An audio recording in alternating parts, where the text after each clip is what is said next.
I'm Amanda, and this is Not Your Granny's Quilt Show.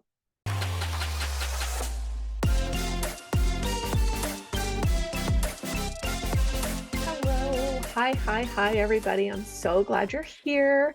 I have Giuseppe, Giucy Giuce himself on the show today. I'm so excited.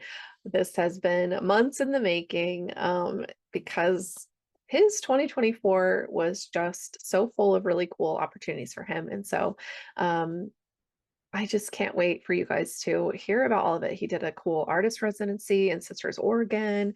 He released his mini alphabet collaboration with Alison Glass. He shared his next line of fabric coming out called 40 to commemorate his 40th birthday. And there's just so many cool things going on for him. So I'm just so excited for you guys to hear this episode. And let's just get into it. Hi, Giuseppe. How are you? Hey, I'm doing really well. How are you doing? I'm so good. I'm so happy we're doing this. Me too.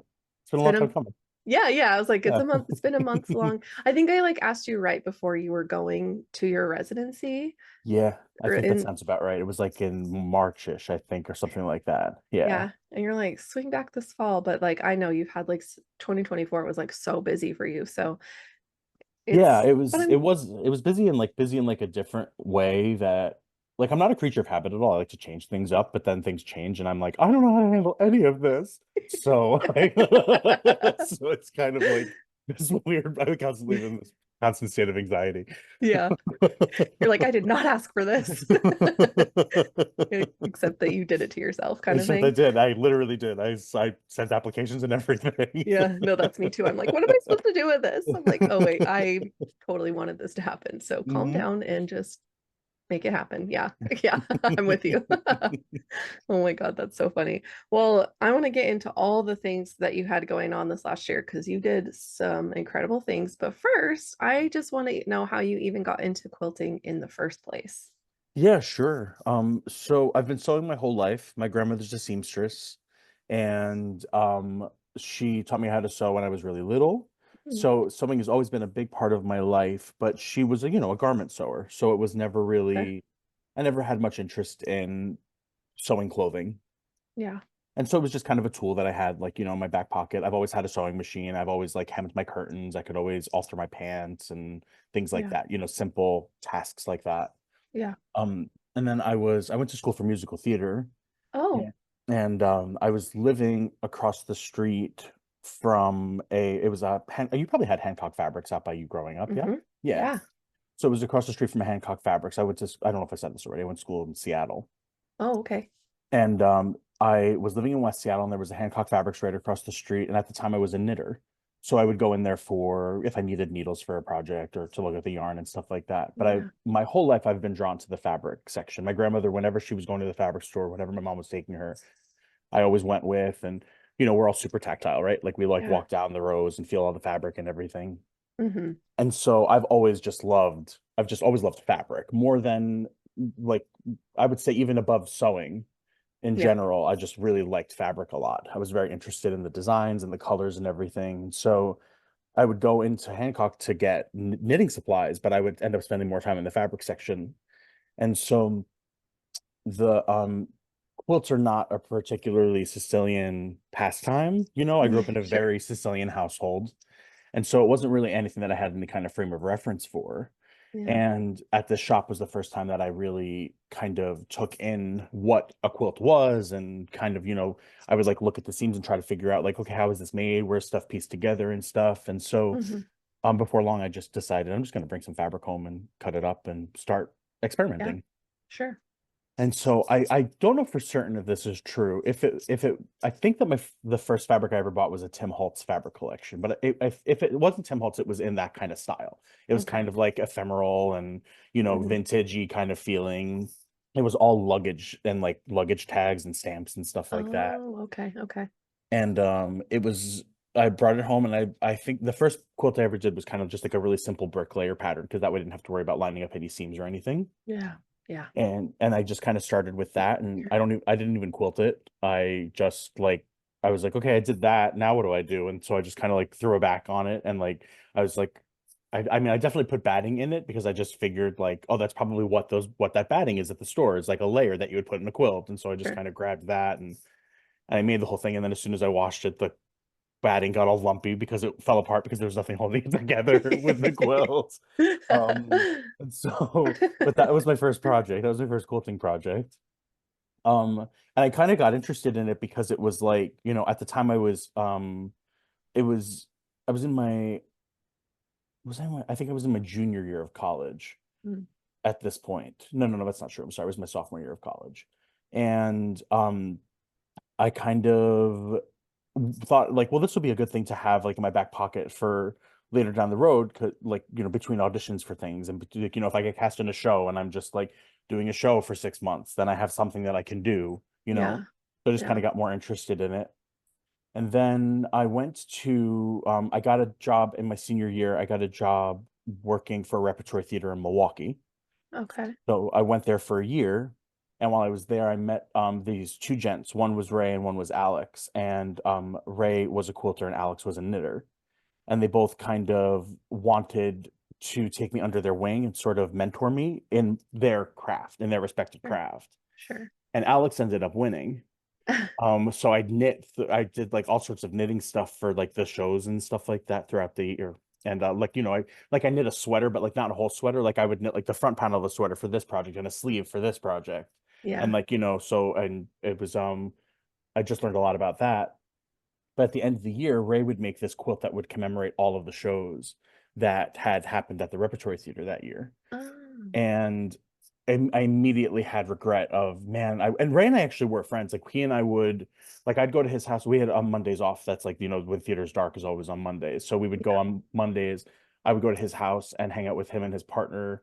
And like we'd like exchange recipes. Like I would teach him how my dad taught me to make tomato sauce and things like that. Mm, And, you yeah. know, and I just remember really regretting like, oh man, I should have picked that guy's brain about quilting because the quilt was beautiful, it was impeccable. Yeah. But then and from there, from Milwaukee, I moved to Chicago, Okay. and that's when I got really serious about quilting. That's when I joined Instagram, and that's when I started like watching lots of videos, and I would I would go to used bookstores, and any book I could find on quilting, I'd pick it up, Yeah. and just kind of got really serious about it. And then it was at the time when like Instagram was like really on fire, and like companies were sending fabric to people left and right to promote their fabric lines and stuff. Yeah. And so that's my relationship with Andover started then. Okay. And it was kind of just snowballed from there, just on and on until I ended up working there 9 to 5. And then that turned into fabric designing and then on and on and on from there. Oh, wow. It Wow. was, Oh my God. What it a was, like who thinks like musical theater is going to lead to like now it was you're a like textile designer? and it's really, I mean, yeah, I have no training whatsoever in design. It's very intuitive. Like it's just like I kind of just like intuitively listen to what my head is telling me, like this will be something to try. Yeah. Yeah. But yeah, um what was I gonna say? I credit so much. I mean, I wouldn't be doing what I'm doing, like especially like the teaching and stuff like that, public speaking, all of Yeah. that stuff it's kind of easy for me Right. because I had that like the theater training, Yeah, kind for of set sure. me up for success with all of that. It just made it so that I like as soon as like teaching started, I was like, oh, this is perfect. I can use all of that. And Yeah. so and it served me well because I to this day I still like of all of the things that I do, teaching is still my favorite thing. I love being in a classroom. I love talking to people and hearing their stories about how they got into quilting, all of that. Yeah. So yeah, it's Yeah. crazy how like one thing can I know. I literally moved from New York to pursue theater in Seattle, and it's like that alone is stupid. Like, why? You're like, I went the opposite direction, Yeah, actually. it's just a dumb, weird choice. And so, but I mean, it sounds stupid, but I feel like my destiny was waiting for me in Seattle. Like, I Yeah. just really feel like that was where I was supposed to be because that's where my creative journey was supposed to start. I mean, it Yeah. didn't start there, but you know what I mean. Yeah. Right. Like the driving force, like the Yeah. Like, catalyst for you to get here now. yeah. Like obviously you were always creative, like you said, you always were doing stuff like sewing. You had sewing in your back pocket all this time. Like Mhm. that's so crazy. How funny. And like also Seattle's pretty badass. So like I did. I loved living in that's Seattle. pretty And I cool. lived in Seattle before the tech boom. So Okay. it was like really, I mean, I remember there was a Starbucks there was they had the original one obviously Yeah. in Pike Place, right? Yeah. Yeah. But they kept trying because like Seattle was huge on independent coffee shops. Yeah. And so they would try to open. This is totally not what people are listening to your show for, but No, I but this just is good. This is good. No, we like this. We like this. No, I'm keep very going. tangential. Um, Me too. It's fine. so they opened up they wanted to open up a Starbucks on the hill, on Capitol Hill Oh, where I yeah. lived. And the whole city was like, absolutely not. Like, we're good. We're an independent coffee town. And that was kind of what I thought that was kind of what was really cool about Seattle at the time too. I'm like, they're the home of Starbucks, but like even Starbucks respects the boundary of Yeah. Seattle is an independent coffee town. So we're just Yeah. gonna have this one. And and Yeah. so I remember they tried opening one on the hill and it totally failed. And what they did was they covertly opened one. They opened one in the guise of like, you ever get to like one of those coffee shops that also has like a wine bar, like that kind of a Oh, thing? yeah, yeah, yeah. So they opened one um on right off of Broadway, and it was like didn't feel like a Starbucks at all. It felt like this independent coffee shop, but they had like a little bit of signage in the front that was like, this is a Starbucks. They're like, And oh, by the it way. totally failed. It totally failed. They ran it out of town. It was open for like a couple of months and it was gone. That's So hilarious. Like, yeah. yeah, I do love that kind of like gritty vibe of Seattle. Like, yeah, no, it's like more polished, and there is a Starbucks everywhere in No, the well, bottom they of have like every single those hotel. those And like reserves too, oh, like the those like reserve, yeah. really fancy ones and stuff like that. Yeah.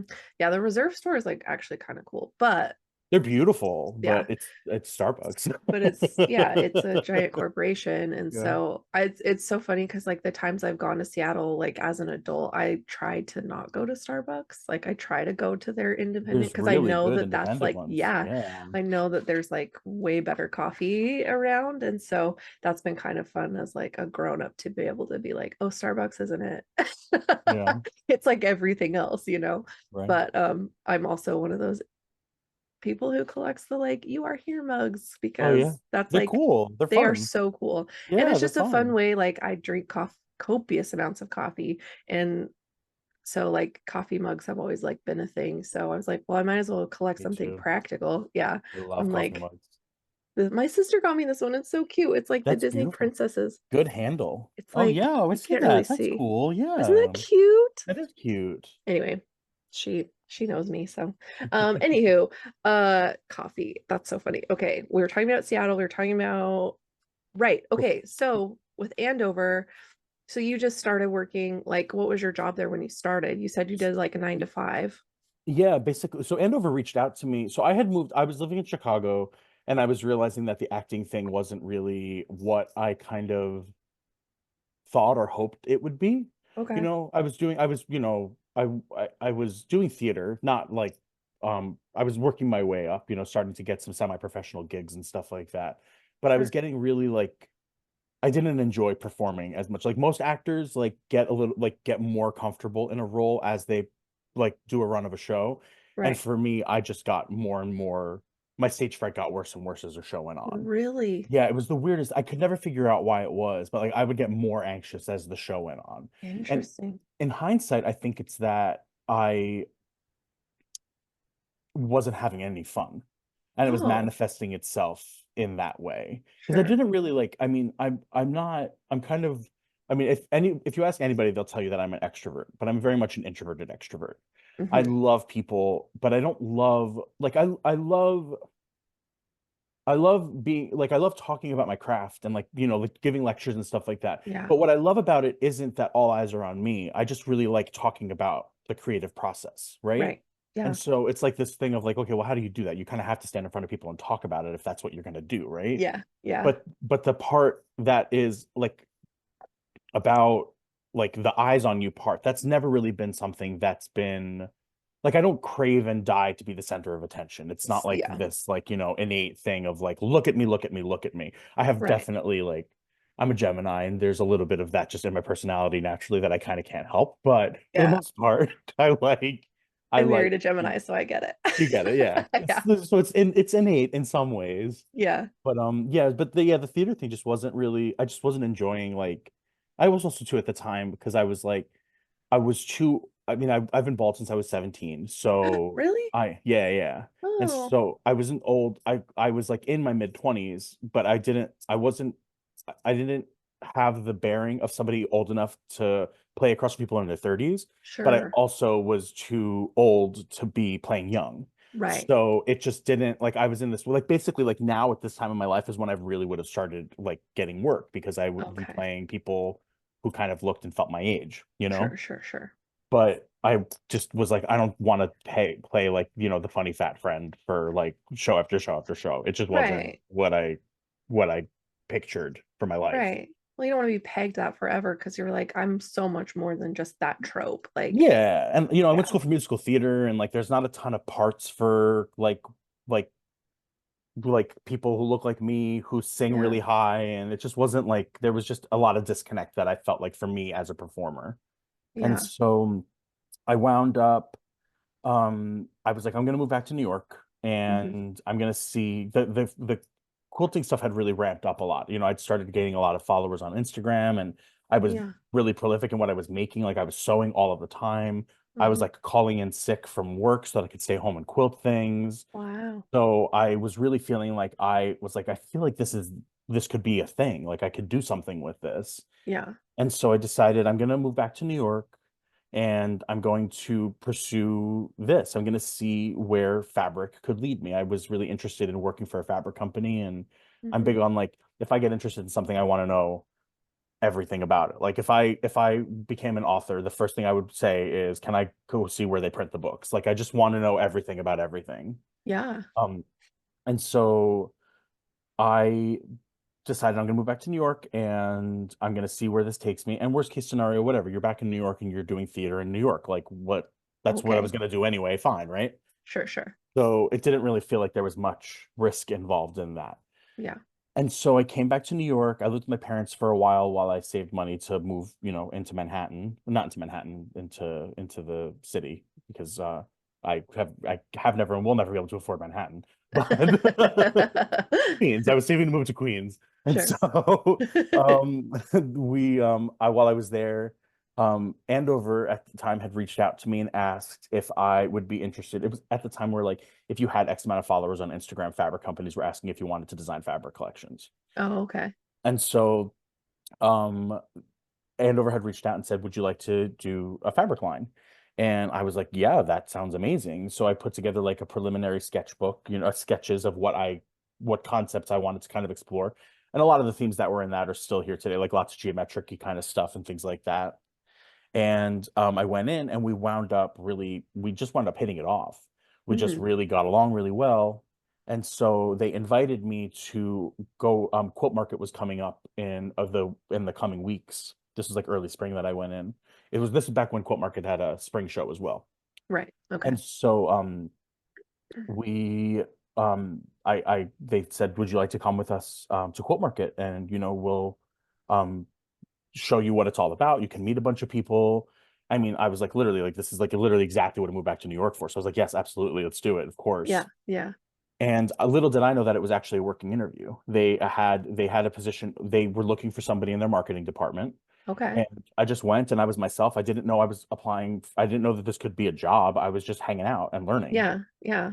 And when we got back, they called me in for an interview and basically offered me a job in the marketing department.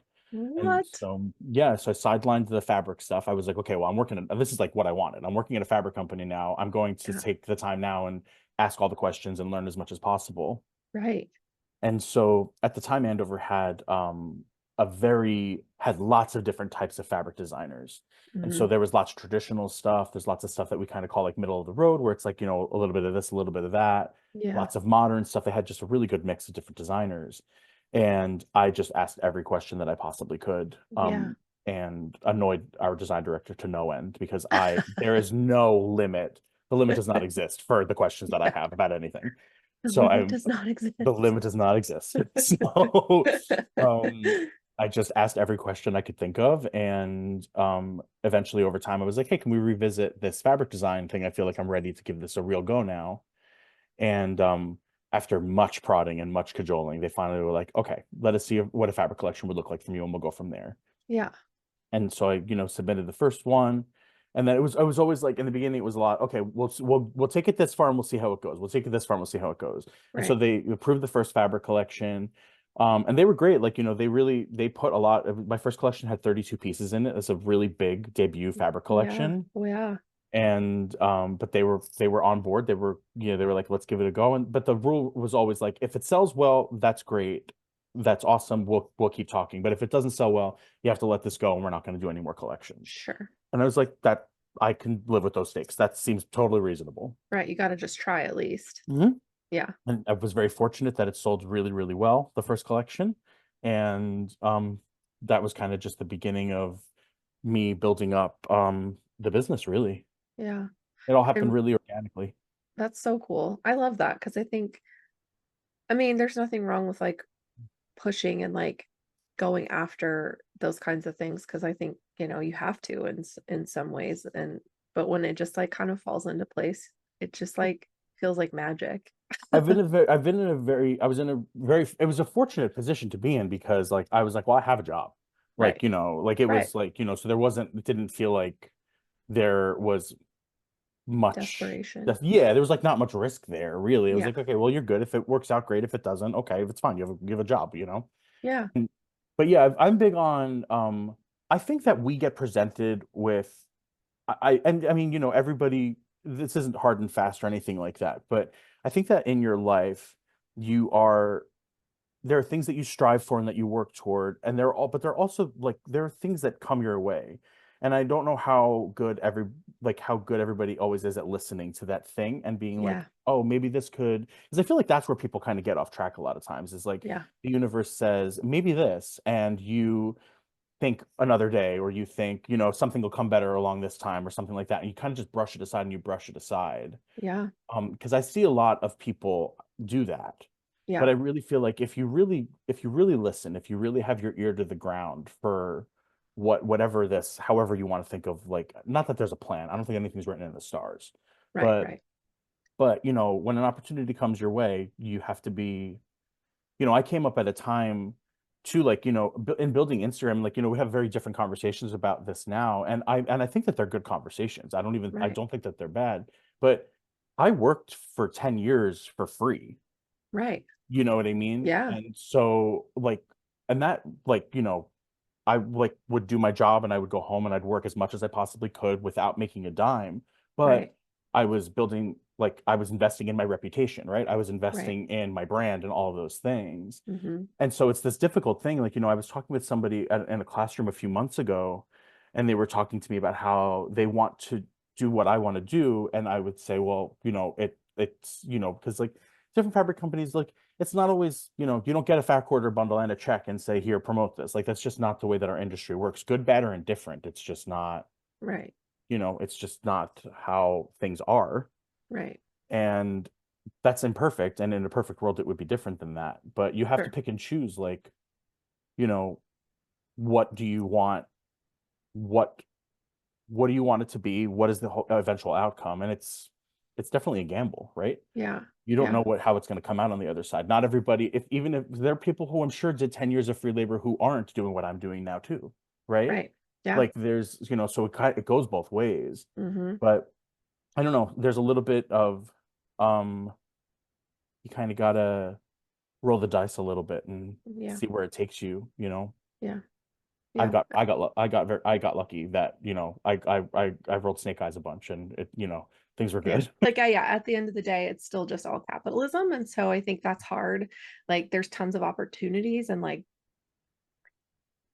I struggle with it. Cause like, I mean, I'm a business owner. I started my long arming business with my mom and, you know, she was running it mostly because I was still teaching. And I was like, oh, but I have this career that I've like went through 1,000 years of college to do. And Yeah. like slowly, like you're saying, I just like started falling out of love with it and like found myself just like daydreaming about being quilting all day and like long arming and sewing. And so when after the pandemic and all that crap happened, and they were basically like, we're gonna reinvent your job and we're gonna not be nice about it. It's like, I don't need this. Yeah. It was like not good for my mental health. Like I'm never going back. like know that now. But again, like you were saying, like listening to that voice, that like whisper that's within you, like, Yeah, but that's I a good way to think, put it. yeah, but I also think like capitalism kills that, like in a way, because you have to like, you have to get a job, you have to work, you have to figure out what you're going to do with your life, and you have to just like put your nose to the grindstone sometimes and just like get it done. And so I think it's a luxury and it's a privilege to be able to listen to that voice and follow it Yeah, in this way we've set up our society. I think in a perfect world we'd be able to all just pursue what lights us up. And we kind of talked I kind of talked about that with Zach Foster. Like we, you know, we were kind of like, in imagine this perfect world where we all can just explore our art and dive into the things that make our souls sing and not have to worry about the rest of it, you know. But yeah. I was really lucky that my father owns when we grew up was a restaurant owner. okay. And and so I had that kind of entrepreneurial sort of spirit in me from him, I think. Yeah. And he also instilled in me this thing of like, you'll sleep when you're dead, like work and work and work and Yeah, work, right? And that's that capitalistic kind of thing that you're talking about, right? for sure. Um, but I feel like I'm happy that I had that, in those 10 years. Obviously rent still has to get paid, right? You have to Right. do all of that work. You have to do all of those things. Right. But that having that little spark of something, because I always knew that my pursuits needed to be creative in one way or another. Like Right. that was the only thing that was going to keep me interested until the day that I die. And I for sure couldn't be I wish I could, like, I mean, at Andover, like, it was a creative job, but it was still like the getting to work, like the 9 to 5 thing was always like this, like, boggling thing to me of like, this is like, who cares if I'm here from 9:30 to 5:30 if the work is getting done? Like, what does it matter if the work is getting done? It was always Right. like this thing for me of, who cares? Like, Right. it's just, The hours of the day don't matter as long as don't the work is matter getting as long as done. the Yeah. work is getting done. Like, it's just never mattered to me, which is why I love what I do now, Right. because I like my mornings to be for coffee and for cleaning and things like that. And then I Yeah. can start work at 10 instead of Yeah. 9:30, 9 o'clock or whatever. Yeah. But yeah, you have to I'm sorry, I sidetracked myself. But yeah, I'm fortunate that I've always liked working hard. And Yeah. so, being like, it never bothered me to like do I always had that feeling in my stomach, like, this will pay off someday. This will pay off someday. This will pay Yeah. off someday, Mm-hmm. So, but yeah, it's for sure like not it's a privilege for sure, Yeah. right? It's Yeah. not, but yeah, I guess it's I don't know, you create that I don't know what I'm trying to say. Yeah. You kind of create that, you create your own destiny. I don't know, it sounds so Yeah. stupid, but you know what I No, mean? it's not stupid. Like I think it's really true. And I think what you think about is what comes about. And so I agree with that for sure. Yeah. like if you're thinking about like your future and what that's going to look like and what you want it to look like, and I think there's like a fine line of saying like manifesting something and like what it actually means. And so when people are like, "Oh, I just manifested this." I'm like, "Yeah, but what did you do to get there?" Like you could say that like, "Oh, I just wished for it," but like you did stuff, right? Like if it comes true, if it comes to fruition, like you were doing things to get to that point because you were thinking about that thing you wanted and then you Yeah. took action, moved steps towards that thing. Like you can say, "Oh, I'm manifesting getting a like I want a Ferrari," whatever bullshit. But like you sit on your couch and do nothing all day, like you're not going to get that Ferrari, you know? Like Yeah. but It's a if game of I'm chess. You have to, yeah, you move a piece at a time. yeah, yeah. Yeah. Yeah, it's definitely yeah, I totally feel all that. And yeah, being able to quit a job and like pursue a business and hope like hell it works out. Like knock on Yeah. wood, it still keeps going well. But yeah, it's crazy. But so okay, so you designed your first collection with Andover and it went over gangbusters, right? Am I right? What was that one called? That was called Quantum. Quantum. Okay. Yeah. And then so like how soon was it that they were like, "Okay, we need another one from you?" It was pretty soon. It was pretty I pretty much knew that, like, so we released that first collection. The timing was really strategic and worked out really, really well for the first one because we released it. Like I said, I mean, I was fortunate that I had built a name for myself before that first line Right. even came out. So there was a bit of like like anticipation about what, that first collection coming out. And so we were Yeah. able to time it so that I showed it for the first time at Quilt Market. Okay. And when we basically at the end of that show, we knew that it had sold well enough that I was going to continue. Like we didn't have to wait for it to ship to stores, right? Once the dollars were in, once the amount, like the not the dollars, the bulk yardage was in, we Yeah. knew, okay, we're good. We got something here. Yeah. So it was pretty soon after that that it was like, you're good. Design the next collection.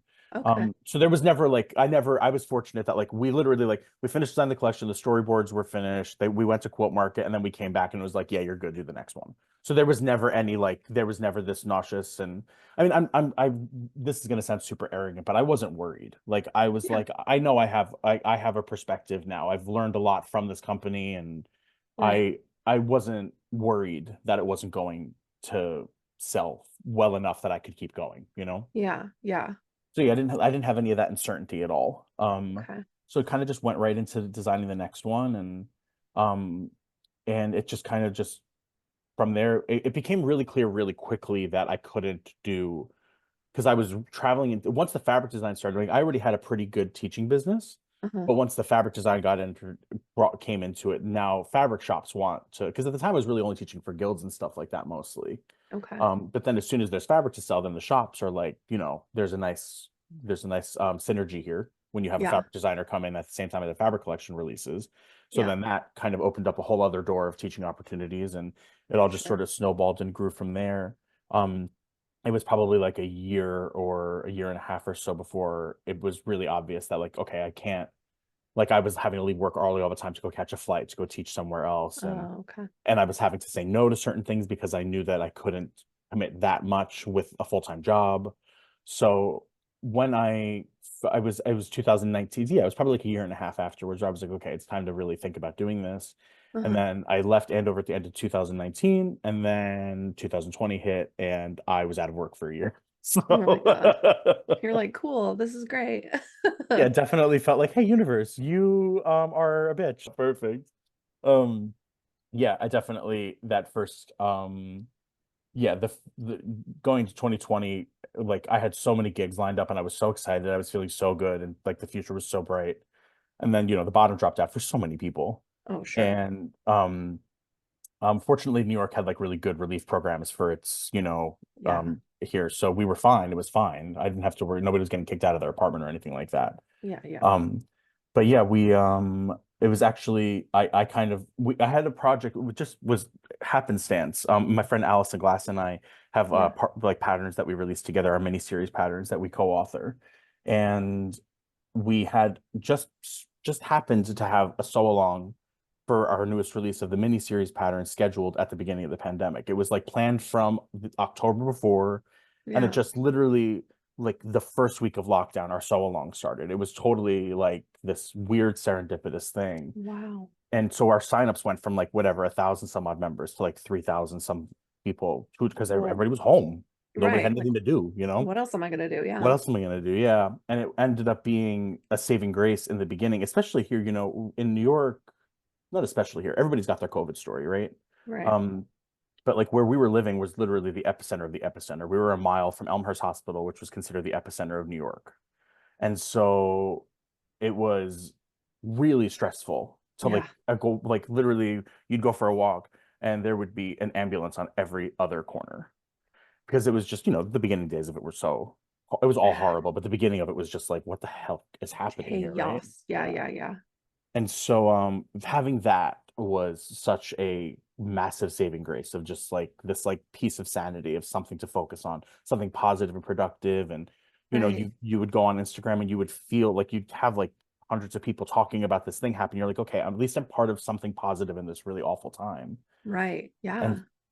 but then when that sew along ended, I lost my mind and was like, this is horrible. Why are we in this tiny apartment? I'm going crazy, Yeah. um, but anyway, yeah, Allison was really instrumental in we ended up moving to Maine because Mm. after like 7 months of being in the apartment, we were just like, can't do this anymore. We're just going Right. crazy. Yeah. We had one of our neighbors, like, we would go onto we had like roof access from our apartment, but we weren't supposed to be up there really. Sure. But I'm like, you know what? It's a pandemic. Like all bets are off. Right. Where are you supposed to go get a breath of fresh air in New York City if you can't go onto your roof?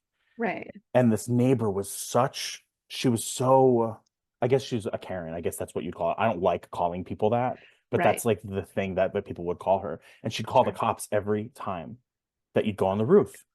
And they wouldn't come Right. They're like, because what? like this of all the things, like where are they supposed to, like, it was just like Yeah. this silly thing. It's like But bigger that was fish to like fry. exactly. But Oh yeah, my that was the God. breaking point for me, was like that this woman literally wouldn't even like let us go get air. Yeah. And it just like pushed me like, oh, like we would just, oh, it was horrible. Yeah. Oh, I'm so sorry. That's so rough. Yeah. It's like, yeah, everybody has their story. And but I just feel like, yeah, being in like New York City, like in the center of all of it would be like exponentially worse. Like, yeah, When we it's, got up to Maine, Steve's mom said that we looked like shell shocked.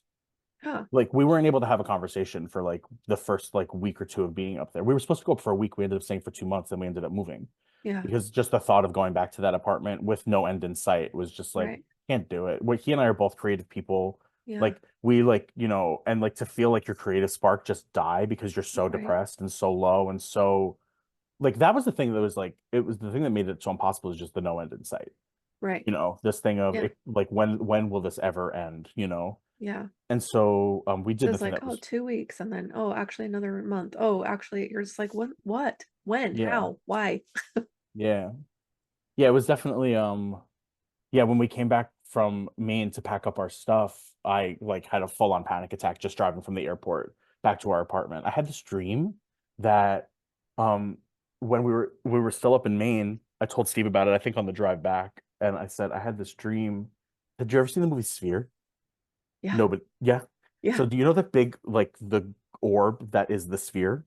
Uh-huh. I had this dream that when we stepped into our apartment, there was this big gold rippling oceany glowing orb in the middle of our apartment. And I said to Steve, "What's that?"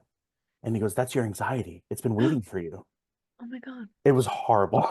Oh my God. Oh my God. I'd be like, I can't go. Just leave Yeah. me here. I don't Yeah. care. I don't need any of that stuff. Burn it all. I don't give a shit. Like, leave me. We packed so fast. We came back. We packed in like a week and a half. Went like went to go say hi, goodbye to my mom and my grandmother and my Yeah. dad, and we got out of Dodge. Yeah, it was GTFO. fastest packing ever in my life. So, but then you moved back to New York this year, or 2024, right? Like early in the Yeah, year. in Okay. February we moved back. Yeah, it'll be a year next month. Yeah, Okay. that we And moved what back. prompted that? So Steve's an artist, and so this is Okay. where the work is as an as an artist, and so Yeah. we wanted to come back here for that. Also, my family's down here. Okay. I love Maine. I loved it. I miss it terribly, and I always kind of pictured that we'd end up like I was really excited when I found out that he was from there, Uh-huh. because in like Maine has always been like this thing in the back of my mind of that would be a nice place to have a nice quiet life. Yeah. And we were there for I guess 3 years, Uh-huh. and he was feeling like I want to get back to New York. I want to keep doing what I was doing, Sure. and I was feeling like I want a quiet life, but I'm not quite ready for a quiet life yet. Yeah. And so we just decided let's get back to New York, and yeah, that was pretty much what it was. Okay. And also too, like traveling is so much easier from here, like traveling and teaching, like that little extra 45-minute flight from here to Portland, like having to connect for everywhere that you go. You Right. don't think that that's gonna like add so much time onto It your does. travel, but it really does. It's like just the littlest thing, but it makes it Right. like and it's not of the flight, it's like the taking off and It's the landing, like yeah. all of that, and the waiting 2 hours beforehand, because I'm a 2 hours before at the airport Oh, guy. yeah, me Yeah. too. That's crazy. But I mean, it makes sense too if you guys, both of you being artistic and creatives, and in New York, just that is New York, right? Like, Yeah, yeah, it's good to be back here. I mean, I grew up like an hour from here. So, okay, it's not I don't have like this romantic view of this of it here.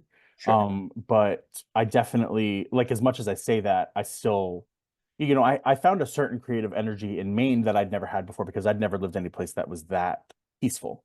I'd never Right. lived any place that was that quiet and beautiful, you Yeah. know? Uh-huh. And so that was like it was a different kind of inspiration up there. But being down here makes me um it's just more of a drive. And, like I feel like I have more drive when I'm down here, because you have to kind of you have to keep um your you got to keep your shoulders a little tense to live here, Yeah. because Yeah. it's just not there's nothing relaxing about living here. But you use that to just move you forward. And Yeah. so I felt like, in Maine, I was like, I felt kind of, it was good and it was nice and it was peaceful, but I didn't Hmm. feel myself innovating and trying to think of new things to do and try and things like that. Okay. Whereas down here, it kind of makes me go, okay, well, you got to diversify, you got to do this, you got to do that. Sure. So Yeah. I definitely think, I think we are where we're supposed to be right now. Sure. Yeah. Yeah. I can imagine it would feel like a less crazy kind of like instead of getting the fuck out and like evacuating like you did moving to Maine, like coming back felt more intentional or Yes, for sure. Yeah. yeah. We took our time. We really wanted to make sure that the time, like we would talk, the landlord that we had in Maine was super understanding. She was an awesome gal and was great about being like, we know that we're going to do this eventually, but we don't know when. And she just kept us month to month for literally 3 years. Oh wow. So she was super understanding. She was like, I just need to know a month in advance. Yeah. So we really had like a lot of freedom in terms of like you can choose when it feels right. And so we'd come down, we'd look for an apartment and be like, I don't know, it doesn't feel right, it doesn't feel right. Hmm. And then it still didn't feel right when we got this place, Hmm. but it felt at least like, okay, we've been kind of like putzing around this for a while, and now it's time to just kind of To just choose. just do it. You just got to do it. You just got to make the choice. Because Yeah. we're not going to wake up and be like, let's move back to New York City. Like Yeah. that day was never going to happen for either one of us because we really liked living in Maine. Yeah. Yeah. So we really like having like the woods in our backyard and stuff like that. Yeah. So, You're like, I'm um, getting out of this town. yeah. Yeah. So we were waiting for that day and it just didn't come. So, but we kept saying like, a year from now, we will be happy that we finally have just done this. And we are. We're really feeling like that now. So Yeah. Because it was like February of this last year, right? Yeah. So yeah, you're like, that too. right. Like, and moving in winter, oh my gosh, it wasn't that bad. Thankfully, like there was no snow on the ground. But now I Mm, have every time that we think about like, I don't love living where we're living. mm. And so I'd like to move, but the thought of having to pack and move in winter again is not enticing. So Yeah. let's see. We keep our lease. We're signing it for February of. We signed the last one for January. This one's signed for February. And so we can just move it like a month until I can just like if we're here 2 more years, I can move in April maybe. And so Yeah, yeah, right. You're like, just keep that on the radar so yeah. it's not terrible next time. Yeah. Yeah, Yeah, it's exactly. like don't move in the dead of summer and don't move in the dead of winter because Not you'll good regret it. times. Not Yeah. good times to move. Yeah.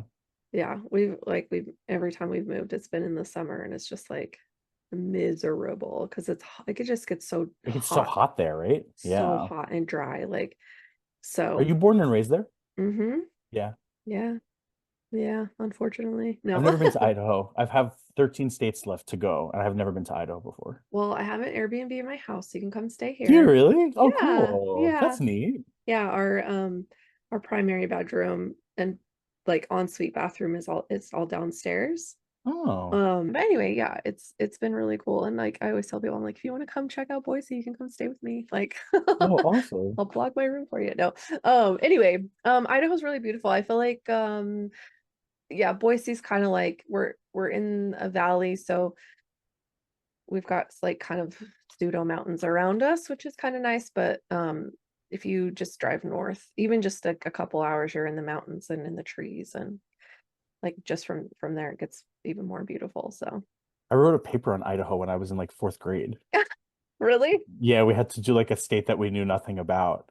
And so I was like, okay, well, I mean, I was like a fourth grader in Long Island, New York, and definitely didn't know anything about Idaho. right? Who does? So, Like yeah. people who live here don't even know anything about Yeah, I think I it. just wrote a lot about potatoes and Hmm. and I don't remember what I wrote. I don't remember what I learned, if I'm honest with you. But yeah, whenever I hear Idaho, I always think about being in Mrs. Verwanowicz's class writing a paper. Oh my God, that is so funny. Yeah. Well, I mean, I know we're like famous for potatoes, but we're also the gem state because we have I all wrote I was in there, that was in there too. I remember okay, that. good. Yeah. Yeah. We have lots of Yeah. naturally occurring like Mhm. sapphires and opal and garnet and there was silver. I don't know if it's like my grandma, my mom's mom, she grew up in northern Idaho around the silver mines. Like her dad was a miner and I forgot what we were talking about. Oh yeah, you just I moved. don't Okay, so you yeah. were so you quit. you're 9 to 5 with Andover, but you've still been designing with them this whole Mhm. time. Okay. Yeah. So you just Mhm. like quit the marketing aspect, your like day job with them, but Exactly. you were still as like one of their designers. So you weren't Mhm. like completely out of their Mm-mm. sphere of No, influence. no, still doing, yeah, still doing, Okay. yeah, like I'd still go back for like if somebody was retiring or the holiday party, like I'd still like, would go back and stuff like that. Sure. So yeah, no, Okay. whatchamacallit, yeah, no, still designing for them and everything. Yeah. Okay. Okay. So then did you end up like, yeah, finding anything in the meantime? Or I mean, yeah, you released patterns, you've got all this stuff going on. So like did you find that you ended up needing to look for something else like in the meantime? Or like once you guys moved, you were just kind of like in your design happy place or Yeah, so once I moved, I sidetracked myself before. Allison kind of got me out of my rut and made me realize like you have to like, because I mean like our industry did really, really well during the pandemic. yeah. And I just, after that sew along finished, I just was a little too depressed to do anything. Yeah. And so even after we moved up to Maine, I was still feeling really just sad. I felt like I'd like abandoned my family, in New Yeah. York, and it was just not, I just wasn't feeling great about anything. Um and so, but that's when I designed my fabric collection called Nonna, which is about my grandmother's house. So that was Mhm. kind of like cathartic thing to kind of like have like the nostalgia of her home and stuff like that where I grew up. And Yeah. so I just did that, and then Allison kind of got me out of my rut. Allison was like, you got to get back to work. You got to start doing stuff again. There's plenty of business to be had in our industry right now, and you gotta just, I know that a lot of stuff got taken away from you this year, but it's all waiting for you. You just got to keep going. Right. And it was good. It was the pep talk I really needed. I really, really Yeah. needed it. She and I are very, we're very close with one another, and she was exactly the person I needed to hear it from. And so I just kind of got back to work. I can't remember when I started traveling and teaching again. The big part of like what the for me like with this business has been what I kind of have learned this. I learned it last year in 2024 was figuring out what figuring out what I want the business to be for me, not because of an expectation of what other people think that I should be doing because I'm a fabric designer. Yeah. Because I worked a lot and worked really hard to get to this point. Now I'm here. So what can I do to really make it like I mean, it is a dream job, Yeah. but if I'm fortunate and privileged enough to have a dream job, what Uh-huh. can I do to really make it my dream job, right? Right. Yeah. And so like, I have like pattern writing is I I do not enjoy it at all. I know, but I mean, yeah, every once in a while I meet somebody who really enjoys pattern designing, but there are people who who don't enjoy pattern designing, but they can really do it. Like their Right. brain is wired well to do it, and they do a good job, and they enjoy spending their time designing quilts and stuff like that. I think Yeah. like my I don't I design fabric for specific quilts. Uh-huh. And like, I have like an idea for something for a quilt, and so I will design a fabric collection that works for that. But I don't really get a ton, and that always ends up being like a free pattern for the collection or whatever. Right. But I don't really enjoy it's not even about enjoying it. Like it's so anxiety producing for me. Mm. It's so like I released a pattern earlier last year, and it wasn't perfect, and it was tech edited, and it was still not perfect, and I get that that's part of the process, right? Sure. Yeah. But I still like I lost sleep for days Oh my just God. from like the mean comments that somebody would say of like, this pattern Mm. was like a 40-page pattern, Mm. and like it was my first one that I ever did completely on my own. It was a lot of work, and Mhm. yeah, it wasn't perfect because I'm I didn't put it in Chat GPT. I wrote it, Right. Yeah. and I'm a person. I'm just a Right. person. Yeah. So I but I took it when people, I mean, like, and that's the thing too, like I mean, that's why the internet is just like the worst place ever to go for like any kind of feedback, because Yeah. like I think, when people hear Juicy Juice, I think that they think that there's like this like something like, but there's somebody who's working on patterns and there's somebody who's doing this. Like, Right. oh, it's just this is it. This is You're it. like, This I'm guy. the juice. That's it. It's only one person. Yeah. Like, I don't know how much money you think I can make that I can like hire a team of people to do the pattern writing, to do this, but like it's just me. Like Yeah. all of the income goes to paying for this ridiculous apartment in New York City. So it's like I don't Yeah. know what you think is happening here.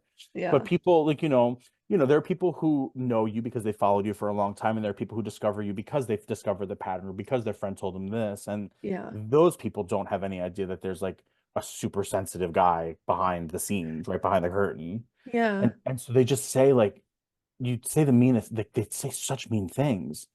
And I just like took it so personally. Mhm. And so I was like, you know what? Because everybody's always like, there's tons of income in pattern writing, blah blah blah. That's great. But when it comes at the expense of like your soul being crushed every time that you read somebody say something mean because you put a B for fabric instead of D for fabric, Right. like I don't have space for that in my life. Like it's just not like I don't care how much money I'm leaving on the floor. I Right. don't I'm not gonna like I just can't field emails of people who are mad because I forgot a comma. Like Right. it's not for me. So this year, anyway, long story short, I basically learned this year, if the pattern writing doesn't work for you, don't do pattern writing. Right. That's it. Figure You out don't have another to way force to, it. exactly. Like there's plenty of people writing patterns. We have people Yeah. writing patterns and they're good at it and they don't hate doing it the way that I hate doing it. I'm more than happy for them to make the money off of other Right? people. It's totally fine with me. Yeah. Totally Yeah. cool.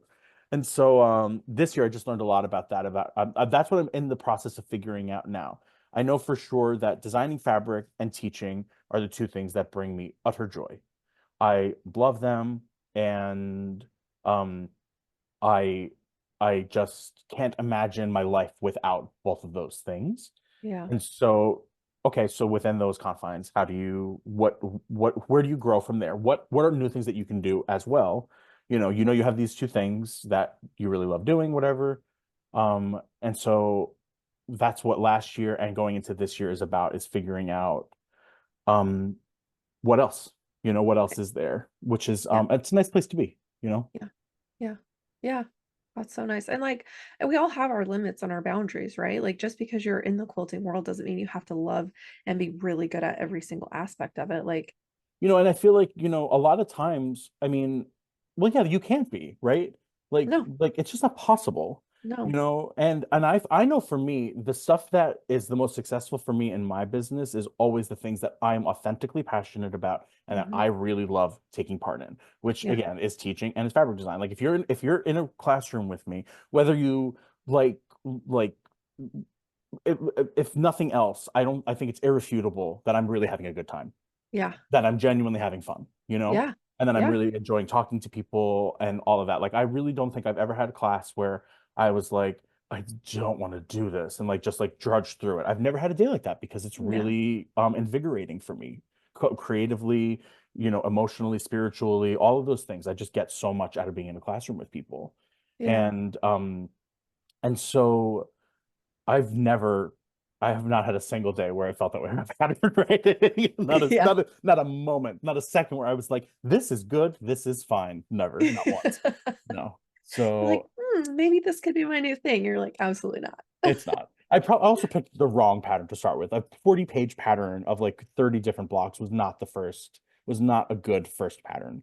That was Yeah. a stupid move on my part. But maybe you build to something like that. But yeah, it's just not yeah, it's not for me. Yeah. Well, even still, like even if it's complicated or simple, it's like if you're not into like writing down the process of making something, and that's not like what makes your soul sing or gives you joy or like invigorates you like teaching does, like then why don't do it? Like I don't want to, like I would be writing, like trying to figure out writing instruction, be like, if I were in a classroom I could tell somebody to do this in 5 seconds. I could just Right. show them what I'm talking about, and like trying to figure out a way to describe it and then trying to figure out a diagram to demonstrate it. I'm supposed to be a teacher.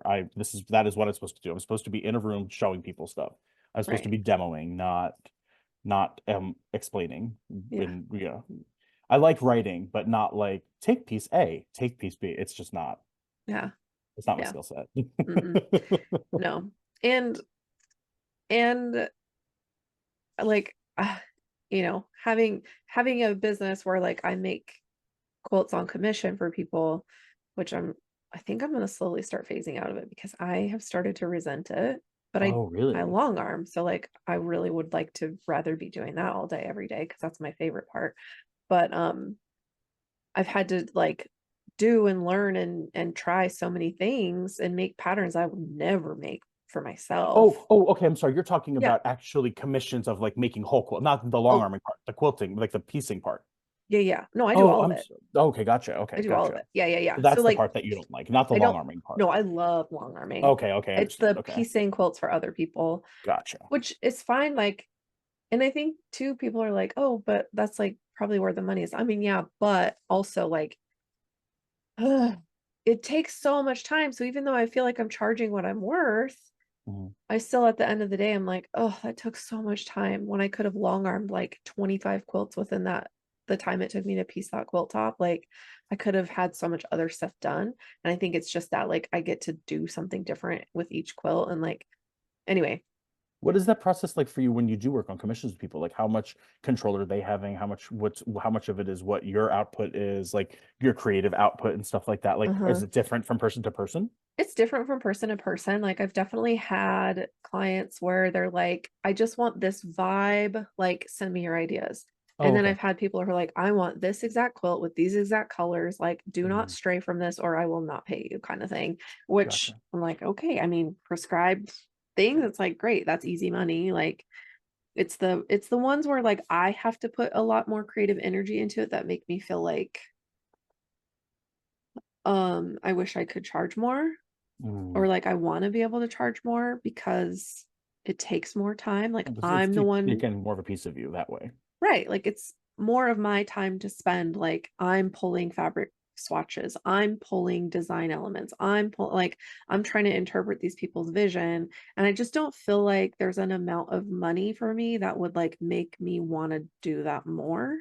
If that makes sense. Mhm. Like even if it was like, oh, this quilt's gonna be $1 million, I'd be like, well, I still have to do it though. You know what I mean? Like so I'm just kind of hitting that point where it's fine. Like I'll probably still do some here and there, but like because I took over the business from my mom, like when I quit, I went in doing it full time with her. And then it just hit a point where I was like, I need to do this by myself. Like, and she was fine with Mm. it, which is great. But she's like, well, this was like the eventuality of this business is that you were going to take it over at some point. So like, yeah, let's make it happen.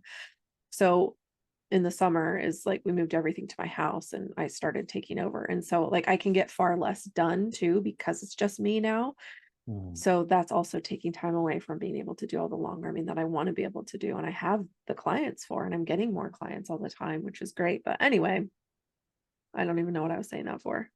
Well, I was asking Um, about like what that process is like for you oh, of working. I've yeah, never done anything like that. Well, I've done it like once or twice, and I've similar to you was like, I don't think this is, yeah.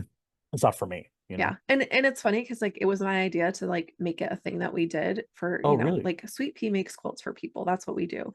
And it's great when you have two people, when you've got multiple people working, because it's like if I'm making a quilt for somebody or, I'm working with a client, my mom can be doing the long arming and or maybe she's working on one of the commissions because we would just kind of like trade off like okay, I'm working on this one, you're working on that one, like we're both kind of like long arming in between, whatever, and that was fine. But now that it's just me, like it's not the same. Like if I'm setting up a quilt to long arm and I'm like also working on a commission quilt, like I have to get up every so often to change the bobbin and I have to, it's like it's fine. But yeah, the process is fine. And I've had to get really good at like keeping my business boundaries in check.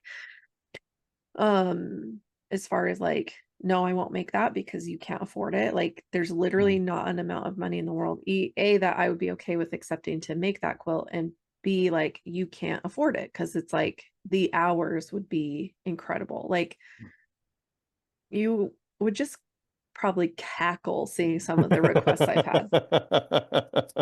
I'll be like, I can do this and this element, but the rest of it, like, it will literally take me a month, and I don't think you can afford me at that, like I would never. Anyway, it's a whole thing. So I have to just be really clear about what I will and won't do and what I can and can't do. And there's been some people who are like, this is my idea. And I'm like, well, I could do this. And then they're like, great, sounds perfect. I just want something, you know? Um, but yeah, it's just been interesting. And like, I'm literally already booking into like August for commissions. So I'm like, Wow, really? yeah. Wow. But I'm really realistically, I can only do about one and a half per month. Sure. Yeah. So How like, many could, yeah, especially if you're trying to do other stuff at the same as well. right. Yeah. It's like the podcast and long arming and like everything else I'm doing, like the Airbnb, you know, it's just like my Yeah. husband's in his last year of his master's program. So he's like out all the Mhm. time doing his internships with therapy, like counseling. And so anyway, oh, this is why I initially brought it up, is because I like to make things that people want, I have to go get patterns or like the design elements that they want in their quilts. And there are so many bad pattern writers out there. Mhm. like I'm sure, and if it's not your jam, great, but it's the people who like continually keep putting out patterns on their Etsy shop that are not heck edited. They're like written in Word and Mhm. they suck so bad. And I feel so bad saying it, but as a person on the other side trying to make their pattern, I'm like, dude, stop. Yeah. Like you're not doing the quilting world any service. Like find somebody who has already written this pattern better and maybe ask if you can sell their copies. Like, Mhm. I don't know. It's so like finding like a typo that's like you're not, you know, something small. I'm like, I will forgive that if I can follow your steps. Like, Yeah.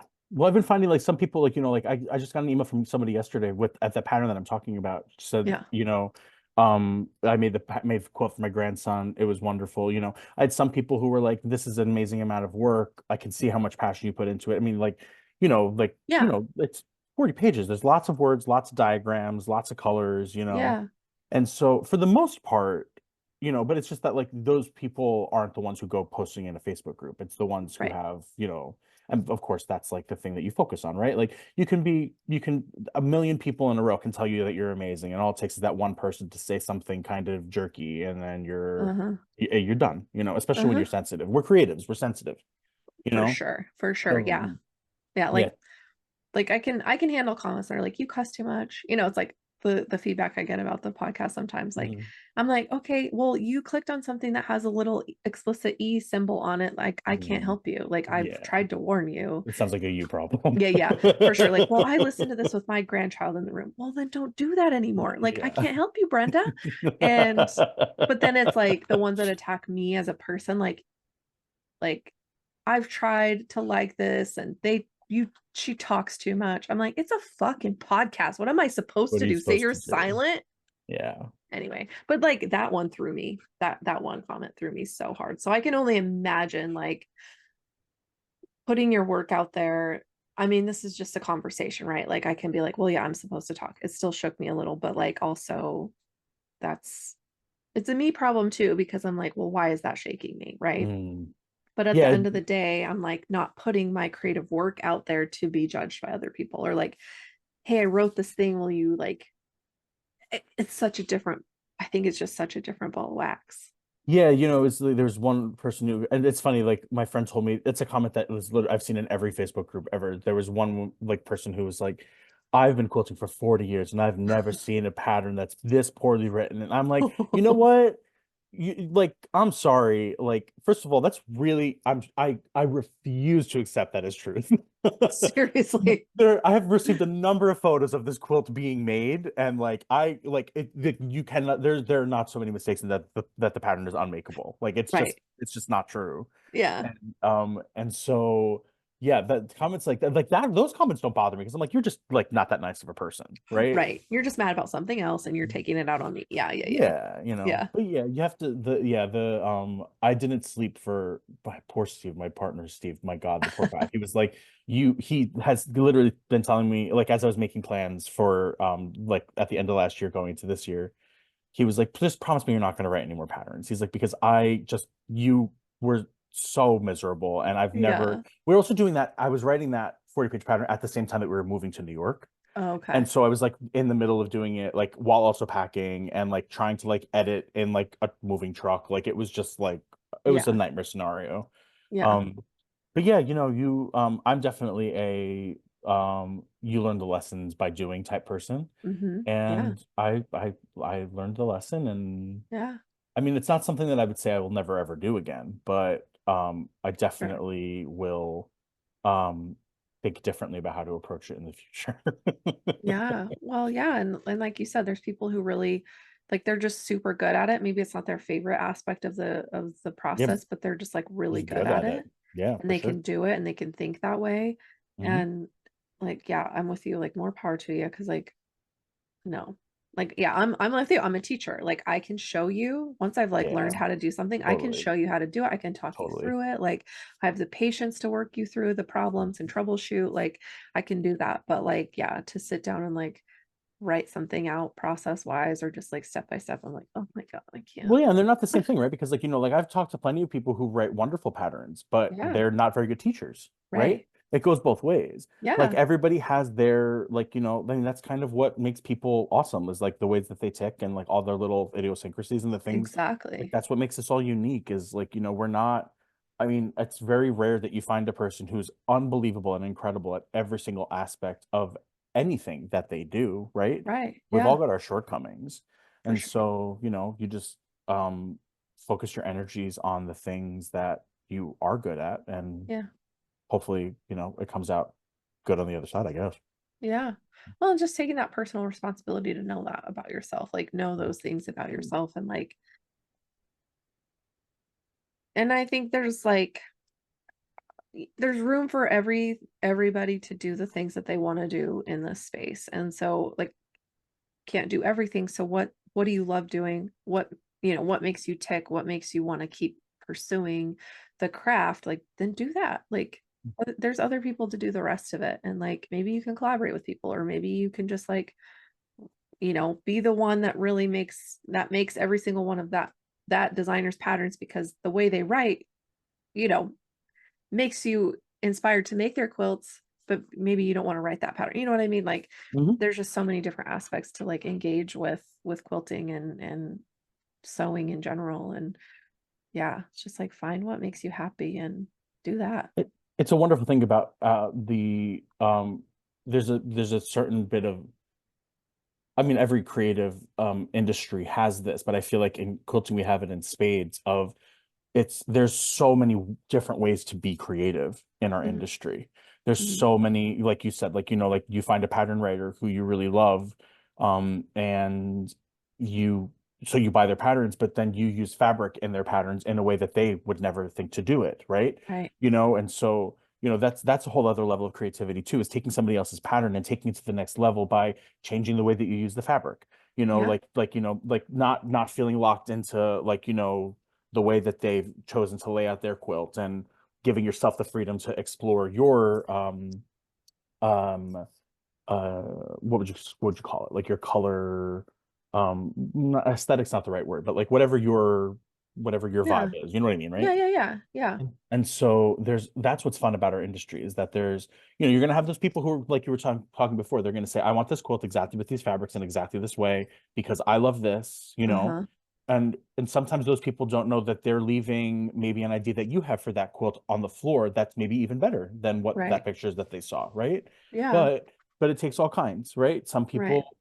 Some people do this because they they buy a kit because they know they love that quilt and that's the result that they want. They can picture that in their room and that's wonderful. That's a Yeah. massive part of our industry. Nothing Yeah. wrong with that at all, right? Some No. people like to sew, some like I that's what I really love about what we do is that there's all of these different things that are kinds of means to an end of your own creative freedom. So, Yes. if you love playing with fabric, but you don't care about designing your own patterns, you find somebody else's pattern and you do something sick with the fabric, right? Yeah. Or maybe you're not great with color, but you have really unique and interesting ideas for patterns, you do that. Like that's what's so awesome about Yeah. because and I feel like you never ever none of us are ever so aligned with any other person. Like there's like we're all unique in that way. We all have our way in and that's what I Yeah. really really like. That's I think why I like being in a classroom so much is because I like to figure out I like to kind of figure that out about people. Like I Yeah. like to figure out like what is your way in? Like why are you here? Because everybody's reason is different, Yeah. right? Yeah. Why did you come to this class today? And so Yeah, that's why I just love being in the classroom so much, is just Yeah. that thing of that constant discovery of figuring out what makes everybody tick and things like that. I love that. And Yeah. that's why I really love our industry, is because Yeah. there's so many, everybody's like, I mean, there's so many people who, like, they learn from their grandma, they learn from their mother, Yeah. but even with that, we all still have our unique pathways in what we do here, Yeah. Yeah. That's, I think, what's so cool about what we do here. Yeah. Yeah. No, I agree with you. And I think there is so much like creativity just begets more creativity, and like Yeah. being in a room with other people, even if you're all making the same thing, quote unquote, like the same pattern or following the same instructions, like everybody's is going to be a little bit different. And like how somebody applies their color, the fabrics to the design is like it's going to be different and change it. That's why I like loved being part of tester groups too. Like I Mm. exclusively tested for Caterina Rochella when I like started. And I mean, but just that experience alone was like so cool. It opened my eyes so much because like I was still pretty new into quilting. And then yeah, like during the pandemic and stuff, I was just home so much more. And so I had more time, and it was like the first time she was calling for testers. And I had been holding on to her Esoterra bundle. Like I bought a half yard bundle of every print because It's just so dinosaurs, many good collections. I know, but Yeah. the dinosaurs with the florals, I was like Oh, zoned that out. one. Yeah, I remember Oh, that one. yeah, yeah, yeah. Yeah. So that was the first one I worked with. And the pattern called hmm, Travaya. I was like, I Okay. know it. Travaya. She had taken it from like a classic like crochet motif. And I was like, well, shit, I'm a crocheter too. Like, this is perfect. And like, had these like specific spots where I could like fussy cut the triceratops heads to like put in these little squares, like one right in the center. And I was like, oh my God, this is so perfect. But anyway, just like seeing other people's versions and seeing the way that they envisioned the quilt and seeing the way that they put their color theory to use, and like, or just like, I just wanted to quilt with these colors because this is my vibe. Like, it's just so inspiring. And I think it really did like open my eyes to just trying so many different things that I never would have tried. Like, my go-to was just like everything bright and beautiful, just smash it all together. And that's just kind of like how I am anyway. Like, I don't care if it's like aesthetic to somebody else. Like I just like what I like. Anyway, so yeah, it's just interesting to see other people's vision. When you're in the classroom, it's like you're seeing it all at once. It's not like piecemealed, like as people make this new pattern that just got released, and then you're like following the hashtag, which apparently isn't a thing anymore, but whatever. I know. Um and seeing these different versions pop up, but just like being there while it's happening is like so inspiring too. Yeah, I love seeing the light bulb moments, like where people are like where, or I always love the person who's like, I'm not going to be able to do this, or like when I do my tiny piece in class, and they see that, like, so many people, like, they see the template for the first, and they see how tiny the pieces are, and they're like worried, and they're like, I can't do this. I'm like, oh, you're gonna, where you're doing it, and then Yeah. they do, and it's just like the best feeling ever. I Yeah. love that. Yeah. Yeah. It's so fun. And I think too, like having just one experience like that where you do something that you kind of were hesitant about before, it just like then it's like gangbusters. You can like go do all the things, right? Like, Sure. and I love that because there's so many things to try. There's so many things to do. There's so many like different techniques you can use in quilting. And there's the simple patchwork, and there's paper piecing, foundation in English, and then there's it's just like there's so applique, it's like so many different things. And like, but like what speaks to you, and are you willing to just try something to try it and see how it makes you feel. And Yeah, there's all sorts of ways to feature creative spirit in what we do. There's yeah. always something new to learn. Yeah. Yeah, absolutely. So good. Okay, I have a question about your residency, Sure. because that was like you were like about to go in your residency when I initially asked you to be on the show, and you're like, pause, Mm. let's just wait for a minute because I'm gonna go be gone for a little bit. And which I was like, that's really cool. So go do your thing and we'll talk later. But so you went to Pine Meadow Ranch in Sisters, Oregon? Yeah. Okay. Hmm. So how did that come about? Like did you just see that it was like a thing that was going on and apply for it, or It was absolutely I mean, there have been so many moments in my life that I feel very directed by the stars and them aligning in exactly the way that they're supposed to. That no moment in my life felt more fated than the way that things out with this residency. So, um, the year before last, I had been asked by Val, who is Val and Jean Wells do the Quilters Affair in Sisters, Uh-huh. and Val had asked me if I would um, basically present one of the lectures at this past July's Quilters Affair. Okay. This was right before the show that it's hard to explain the timeline, but it was right before the show that I was about to go to. So this is not last summer, but the summer before. Okay. And so I went, I knew that I didn't like, I have my tried and true lectures, right? I've got like 4 or 5 lectures that are like in my back pocket. But I knew that like Quilters Affair, if you've ever have you been to Quilters Affair before? No. You ought Mm-mm. to check it out. It's really this year's Okay. the 50th anniversary. Oh, It's a very unique show. okay. It's an out on Saturday they have an outdoor quilt show Yeah. and the whole town is just festooned with quilts everywhere. And the thing that I love about this quilt show in particular is that there is no jurying process where they decide what quilts are in the show and which ones aren't. So it's just first come, first serve. The first people who sign up, however many quilts, let's say it's 1,300 quilts. The first 1,300 quilts that are submitted, those are the quilts in the show. Okay. And I love that.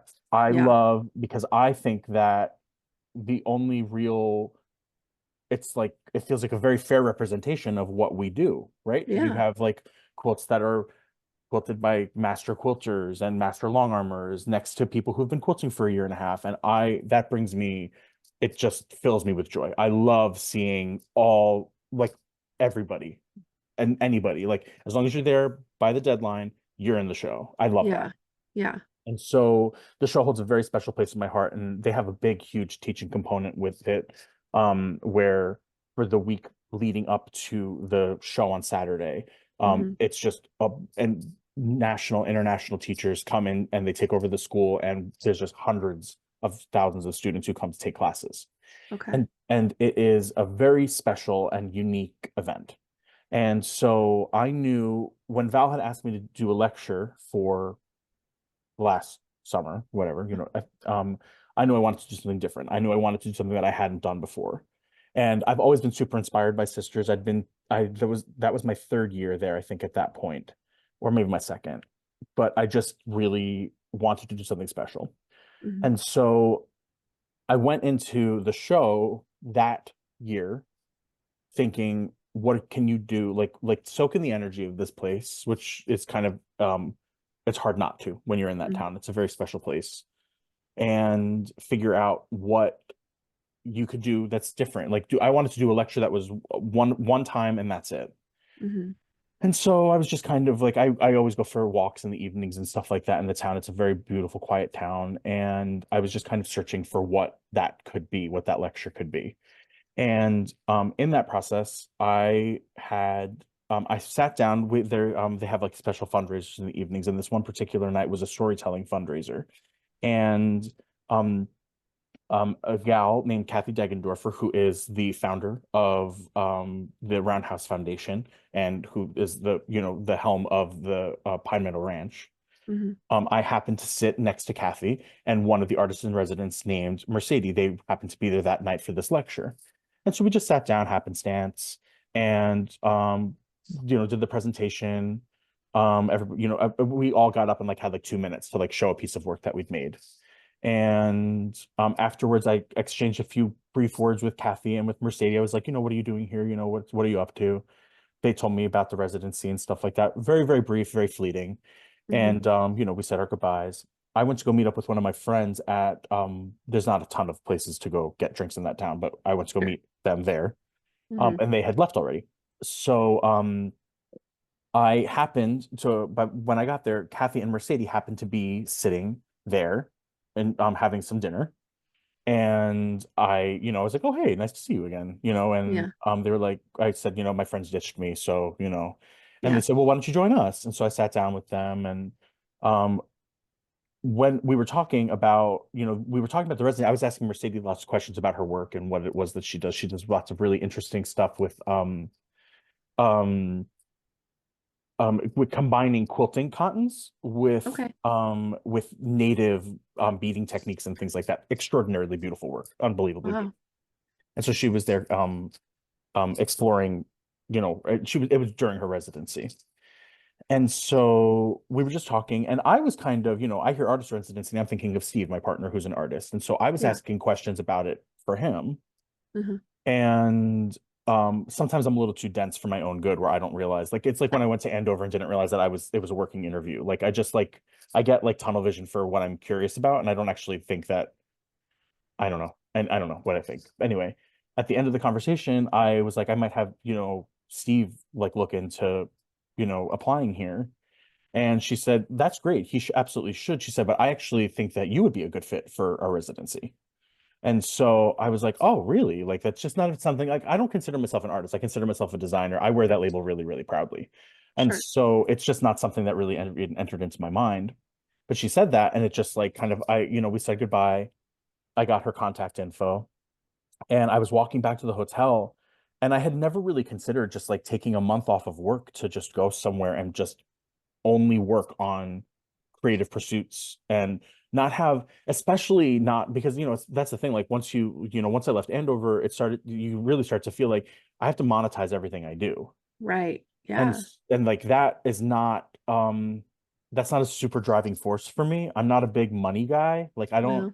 like, if I can pay my rent and I can travel a little bit each year, I'm pretty much happy. Yeah. Like, yeah, like making tons of money isn't really a big drive for me. Yeah. And so but I'm on this walk back, I was like, man, I've never thought about doing something like that. And I had this pattern that I had designed. It was a workshop that I designed a while back, and I always had lots of ideas of different ways that I could use it. But I've just never had the time to just sit and explore. And so Yeah. all of these different, I remember I always describe it as like it's like a beautiful mind, where like Russell Crowe, like all the equations are like, you Yeah. know? So I'm walking back, and it was just like a vision of like, oh, this, I could do this, I could do this, I could do this. And I went back, I always have like a sketch pad with me, or a notebook. I Uh-huh. just jotted down like 7 pages of different quilting ideas of different Yeah. things that I would do. And I was kind of just giddy with the idea of like, man, wouldn't it be amazing to get to hang out in this town for a month and just do create anything I want to create. Yeah. And so I just went back home, and I also I realized, like, oh, if you do this residency, you can make your lecture about the residency that you were just here doing. And like, Yeah. this idea, like, you got the idea in Sisters, you're gonna come Sisters and make this, and then you're gonna come back to Sisters to talk about the idea. I love full circle stuff like Yeah. that. Yeah. Yeah.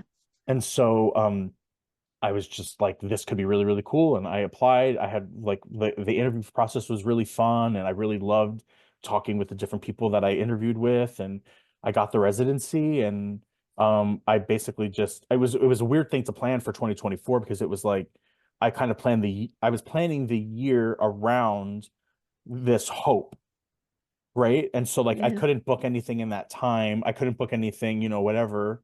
And Yeah. so, but I was like, oh, gosh, I just really hope this works out, because I'm putting a heck of a lot of eggs in this basket. Yeah. And so, I just basically didn't, I didn't plan any, like, teaching, like I said, is a big part of my business, but I didn't want Right. to schedule anything and had to tell people that I had to reschedule. So I Right. just kind of put there was just a big question mark for months. And then I got it, told Val, and then they ended up asking me if I wanted to be the featured artist they have this fun little outdoor Sunday show in this really beautiful lodge. Uh-huh. I got asked to do that, and the whole thing just kind of fell, like, it was like just like tumbling blocks all falling perfectly into place.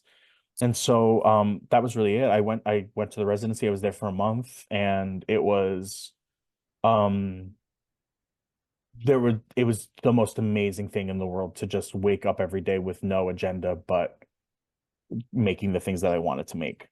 Yeah. And I did that, and then I did the lecture. I had like a nice big chunk of the show on Sunday. It was like a retrospective of all of my work, even Hmm. from before I was designing fabric, but also there was like, at the end of it, the finale of it was all of my work that I had made at the residency. Mm. And which was about, I think I had 8 quilts to show that I had made at the residency. Oh, wow. They were all started in Oregon, and then I finished them in that month, I had like 2 months to finish all 8 of those quilts. Plus I had like other ones that I had to make as well. Yeah. In between March and the show in the beginning of July, I made, had long armed and bound some with glue. Full disclosure. Not all of them were You got hand to do what bound. you got to do. Yeah, just got I'm not a machine binder. I know my limits. I do everything by hand with the binding. So some of them were glued, but I had in that time I made 13 quilts, which for me is a lot of quilts. That is a lot of quilts. And so I was really, really, and I thought that like once I hit that, I would be like, I've hit my, I can't do any more sewing. I was actually really surprised to find that it was actually because quilting has so, and it's the thing that everybody warns you about, and the thing you know is going to happen, that when it becomes your business, it doesn't become you don't feel as passionate about it in the same way anymore. Yeah. At least for me, that was like a warning that I got from a lot of people, and I did find it to be true, that because I would be making stuff for, like, I'd have a fabric collection and I would design a quilt for that fabric collection, and at Andover, like, you're doing 4 collections a year, you don't have a ton of time to just like make the creative thing, you know? Yeah. Yeah. And so I would make like I'd make a quilt that I loved and I was really happy with, that showed off the fabric collection. But then, I would have all of these ideas of other ways to use the fabric, but I didn't have any time to actually do any of it. So it just Right. felt like work all the time. Hmm. But yeah, it was really it was just amazing. It was an incredible experience, and I just learned so much about like those lessons I was talking about earlier of like you have to find the thing that is the thing that speaks to you and make that work for you. I learned all of that there. Because Yeah. before that, I was just trying to, I mean, like right before that is when I had like that first pattern. I was like, okay, well, this is a terrible experience and it was anxiety producing and you're miserable, but it's part of the job. You got to do it. Right. And then I came back from there and I was like, maybe I don't have to, you know? Hmm. Hmm. And so, and it just opened my eyes to other, like, like, well, maybe like, is there a world in which I can like make one of a kind quilts, and like maybe I can try selling quilts and things like that. Like all of these other ideas, I've always Yeah. wanted to, like, I love pillows. I love making pillows. Yeah. Like, what if you have that? What if that's something you do? What if you make pillow tops and you sell pillows, something like Hmm. that, Yeah. like that this job can be whatever I want it to be. I don't have to do anything because this fabric designer or that fabric designer does it this way. I can do Yeah. whatever the heck I want. Yeah. And so it was an invaluable experience, and it feels very much like a dream. Like it doesn't, I mean, the ranch that we were on is unbelievably beautiful.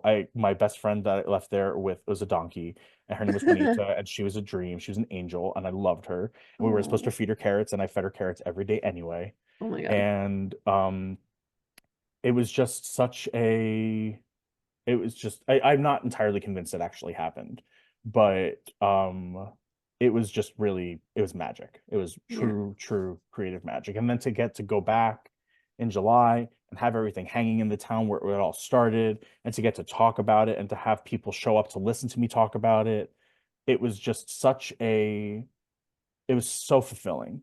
Yeah.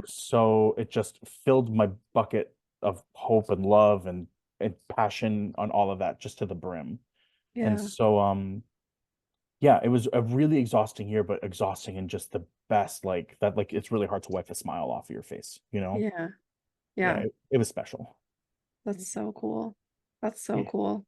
And yeah, like those experiences that like ring you out, but like leave you with just a sense of like, I really put everything into this thing I love and it gave back tenfold in return. Like, Yeah. so good. So Um, good. and I have a tendency too to be a person. This is one of the first things I've ever done this with. I'm not I don't ever celebrate my victories. I'm Mm, very critical of everything that I do, like where like, but because again, like I think as a creative, like there's never like a fabric collection gets turned in because there's a deadline and it has to be finished, not because I'm finished exploring what it could be. right. And so every once in a while you feel like I felt that way with Nonna. I felt that way with a couple of collections here and there where I was like, with my true crime collection, I felt that way about when I put it out there. I was Mm, like, that's exactly what I wanted it to be. But for the most part, there's always this thing of like, I wish I'd done this, or like, oh man, I mm, wish I had this idea when I did that.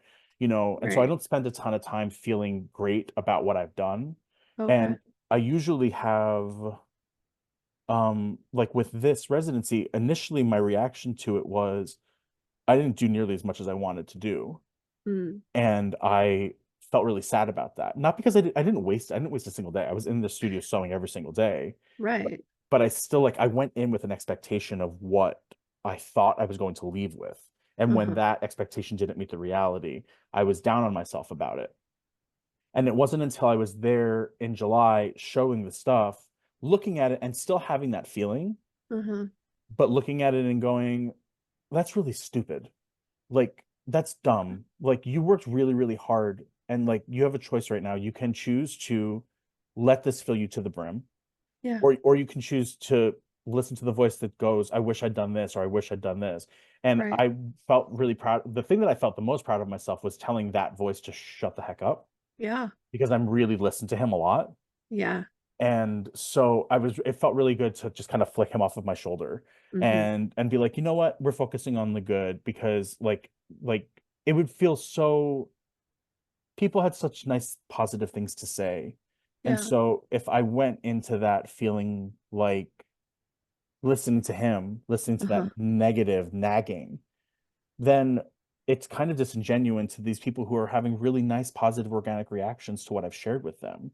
Right. And so I learned, that's a big, huge lesson that I learned this past year is like, I'm probably always going to want to have pushed myself further and have done more. Sure. But at a certain point, you have to say, maybe I need to actually, though, like, just be grateful with what I did get to do, because it's not Mm-hmm. an opportunity that everybody gets to have. And Yeah. that's a tremendous blessing, you know, to Yeah. be able to get to do something like that. I Uh-huh. would be a real jerk if I was like, well, I didn't do, it wasn't as good as I wanted it to be. Like, no, you should be really happy with it, because you did work hard, and maybe it wasn't everything you thought it would be, but it is what it is. And Right. you can, like, why would you be negative about that to yourself? Why would you beat Right. yourself up about that instead of just relishing all the great stuff that came out of it, you know? Yeah. That Yeah. was a good lesson for me to learn. Yeah. No, that's that quieting that voice is hard and like, mine's a bitch. So I'm like, girl. And it's not always my voice. Like sometimes if I hear those kinds of things, I'm like, oh, I would never talk to myself like that. And I realize it's like a person in my life who has like Hmm, criticized me when I needed praise or criticized me when maybe I was really proud of something I did that's interesting. and broke me down a tiny bit and not intentionally, I don't think, you know. Sure, I don't sure. just assume people have malicious intention. So It's an interesting knowing thought to think that like that voice maybe isn't like actually part of you, but part of these moments that you've had of like, I like what you said about um that you needed somebody to show up in that moment for you as a supportive voice, but they weren't there for you in that, and that's what you're hearing. That's a very interesting thought. I've never thought of it that way. I like that. yeah, that's like I mean, it's just been personal exploration because I'm hard on myself, like Sure. Mm. hard, like, and you know, tons and tons of therapy has helped, but reframing and not just being like going from like I'm an idiot to like I'm the smartest person in the entire world. Like you can't, Sure. no, but like Yeah. getting more realistic, like oh, I'm not stupid. Like I made a mistake. Everybody makes mistakes. I just misread that thing. Like getting real with it, and then Yeah. like it kind of quells that. But anyway, also, the phrase came to mind, "Don't should all over yourself."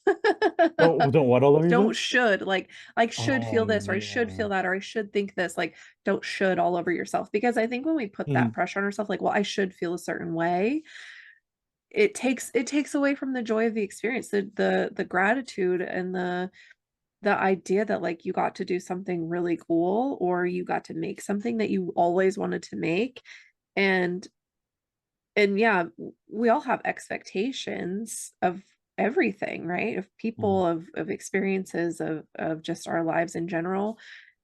And so that can be really hard when you're like having the shoulds and like also listening to those critical voices, whether it comes from within yourself because it is you or because it's someone else's voice speaking into your experience, like trying to navigate around that and not let it color exactly what the experience is supposed to be Mhm. on the experience's terms, if that makes any sense. Like Yeah. you can come in with expectations, but that experience is going to give you what it's supposed to give you. You just have to be willing to listen to that instead of everything else.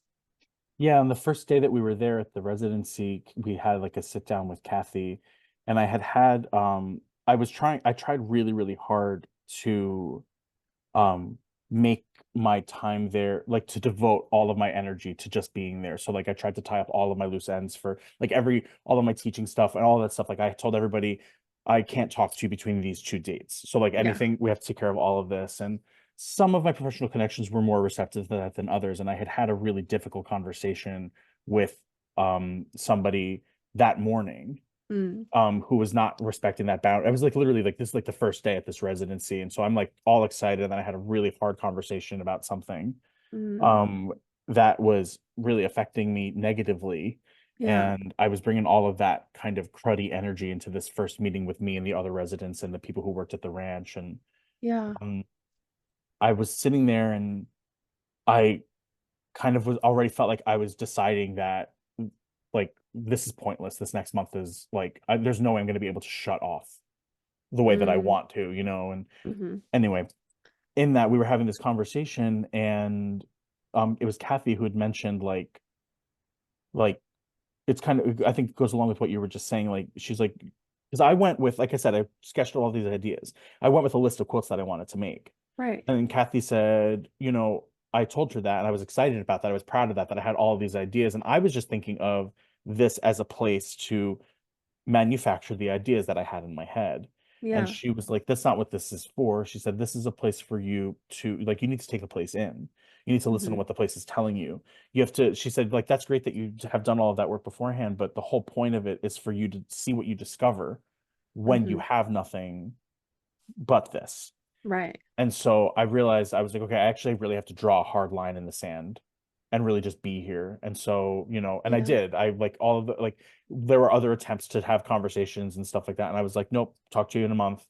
And I really and I was the thing one of the things I was really proud of myself is that that list of quotes that I had, I didn't make a single one on that list.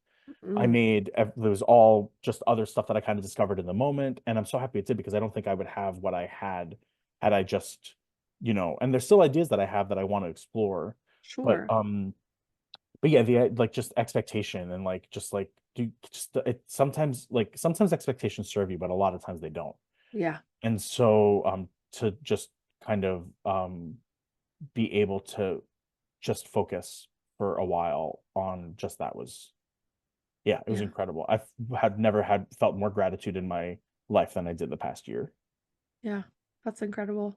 It was Do you feel awesome. do you feel like it strengthened your resolve in like maybe having more like business boundaries and or like, personal boundaries? Because I know you were saying you kind of like backed away from social media a bit and were like being more choosy with what's going out there. But like was that did that just like strengthen that resolve or did it come out of that? I think I think I'm still figuring that out. Mm, And I don't know. I'm not sure. Like really truly once I get through that experience, especially through July where it was like feeling like running to the end of a marathon. yeah. Not that I've ever run a marathon, but you know, it's what I imagine it feels like to run a marathon. Yeah. um but I kind of just spent the rest of the year processing how grateful I felt that that I just all of that, all the gratitude. I've always been, I feel like I'm a very gracious person, Yeah. but I don't always let myself feel the positivity that comes with that, right? Yeah. And so I'm not sure. I think I'm going to learn a lot about that this year. Mm, Um, a lot of my relationships are changing with I have some stuff that's shifting in my business this year mhm. that I think that a lot of what I've learned there will come into play, and I'll learn a lot about that this year. Um, but as far as with social media goes, what I realized is I've for a long time felt like I was making stuff just to post on Instagram, Mhm. and I sometimes wondered like if I don't do this anymore, if I stop sharing stuff on Instagram, would I still want to make things? Would Right. I still want to create things? And I kind of just I did. Like I just like I made a whole bunch of stuff and like would give like I just made my mom a quilt. I forgot to take a picture of it. Or like, you know, I made my aunt a pillow for Christmas. I didn't take a picture of it. I just gave it to them. Right. And I like really kind of like that. Like I made them and I loved making them. Especially like the quilt for my mom. I loved making it so much because I didn't stop to take pictures of it along the way, or I didn't stop to think, how can I stage this for an Instagram post? How can I make a reel out of this? I just made Yeah. it because I really wanted to make it for my mom. Yeah. And that was way more invigorating for me than the thought of getting likes on posting about it or gaining Right. followers from it. And so, yeah, I don't know how. I mean, I don't even know I mean, I posted something like for the end of the year and then maybe something else in December, but like I used to plan everything so carefully. Like you have to post this on this day, this day, this Yeah. day. And now I'm Yeah. just like, I don't really like, I'm liking what I do so much more now without talking about it on social media, which is a hard place to be in because you have to like, I mean, I like I got to talk about it on social media. I got to promote it. I got to market it somehow. Right. Right. Yeah. And so it's like finding this balance of it. But yeah, the last few months, like I'd made so much stuff in November and December, and I just never took a single picture of any of it. And I was like, and it was just nice. It was just Yeah. nice to just like make it for me and for the person who it was a gift for. Yeah. And yeah, I don't know. It felt really, really great. Yeah. So I don't know what that's the thing that I don't know how my relationship with, I mean, every year my posts get less and less. And Hmm. so I just don't know how that relationship is going to change. I feel like it is changing already. Yeah. Yeah, because I really, it's really just it's that stupid algorithm. It's like it was like, I don't know what this obsession is with gaining more followers. Like I just want to talk to people who are here to hang out with me. Like Right. like Yeah. that's who I care about, But I mean, I get that that's not like, Instagram's not making Meta's not making their choices based on what my feelings are about what the Yeah. quilting community should be like. So clearly, Yeah. I just need to get over that. Yeah. Yeah. Yeah. No, I'm with you But- though. Like, I feel like there's definitely things I could have done differently to like make, my Instagram pages blow up more, or like even the Mm, podcast itself. Like it's been a kind of a slow burn, slow grower, but I'm at the same time like I'm grateful for the audience I do have because they're here because they want to be here. yeah, exactly. They're not here because they got inundated with, you know, me posting 24/7. And like I post stuff, I do. I'm on there. Like I'm a millennial, I'm chronically online.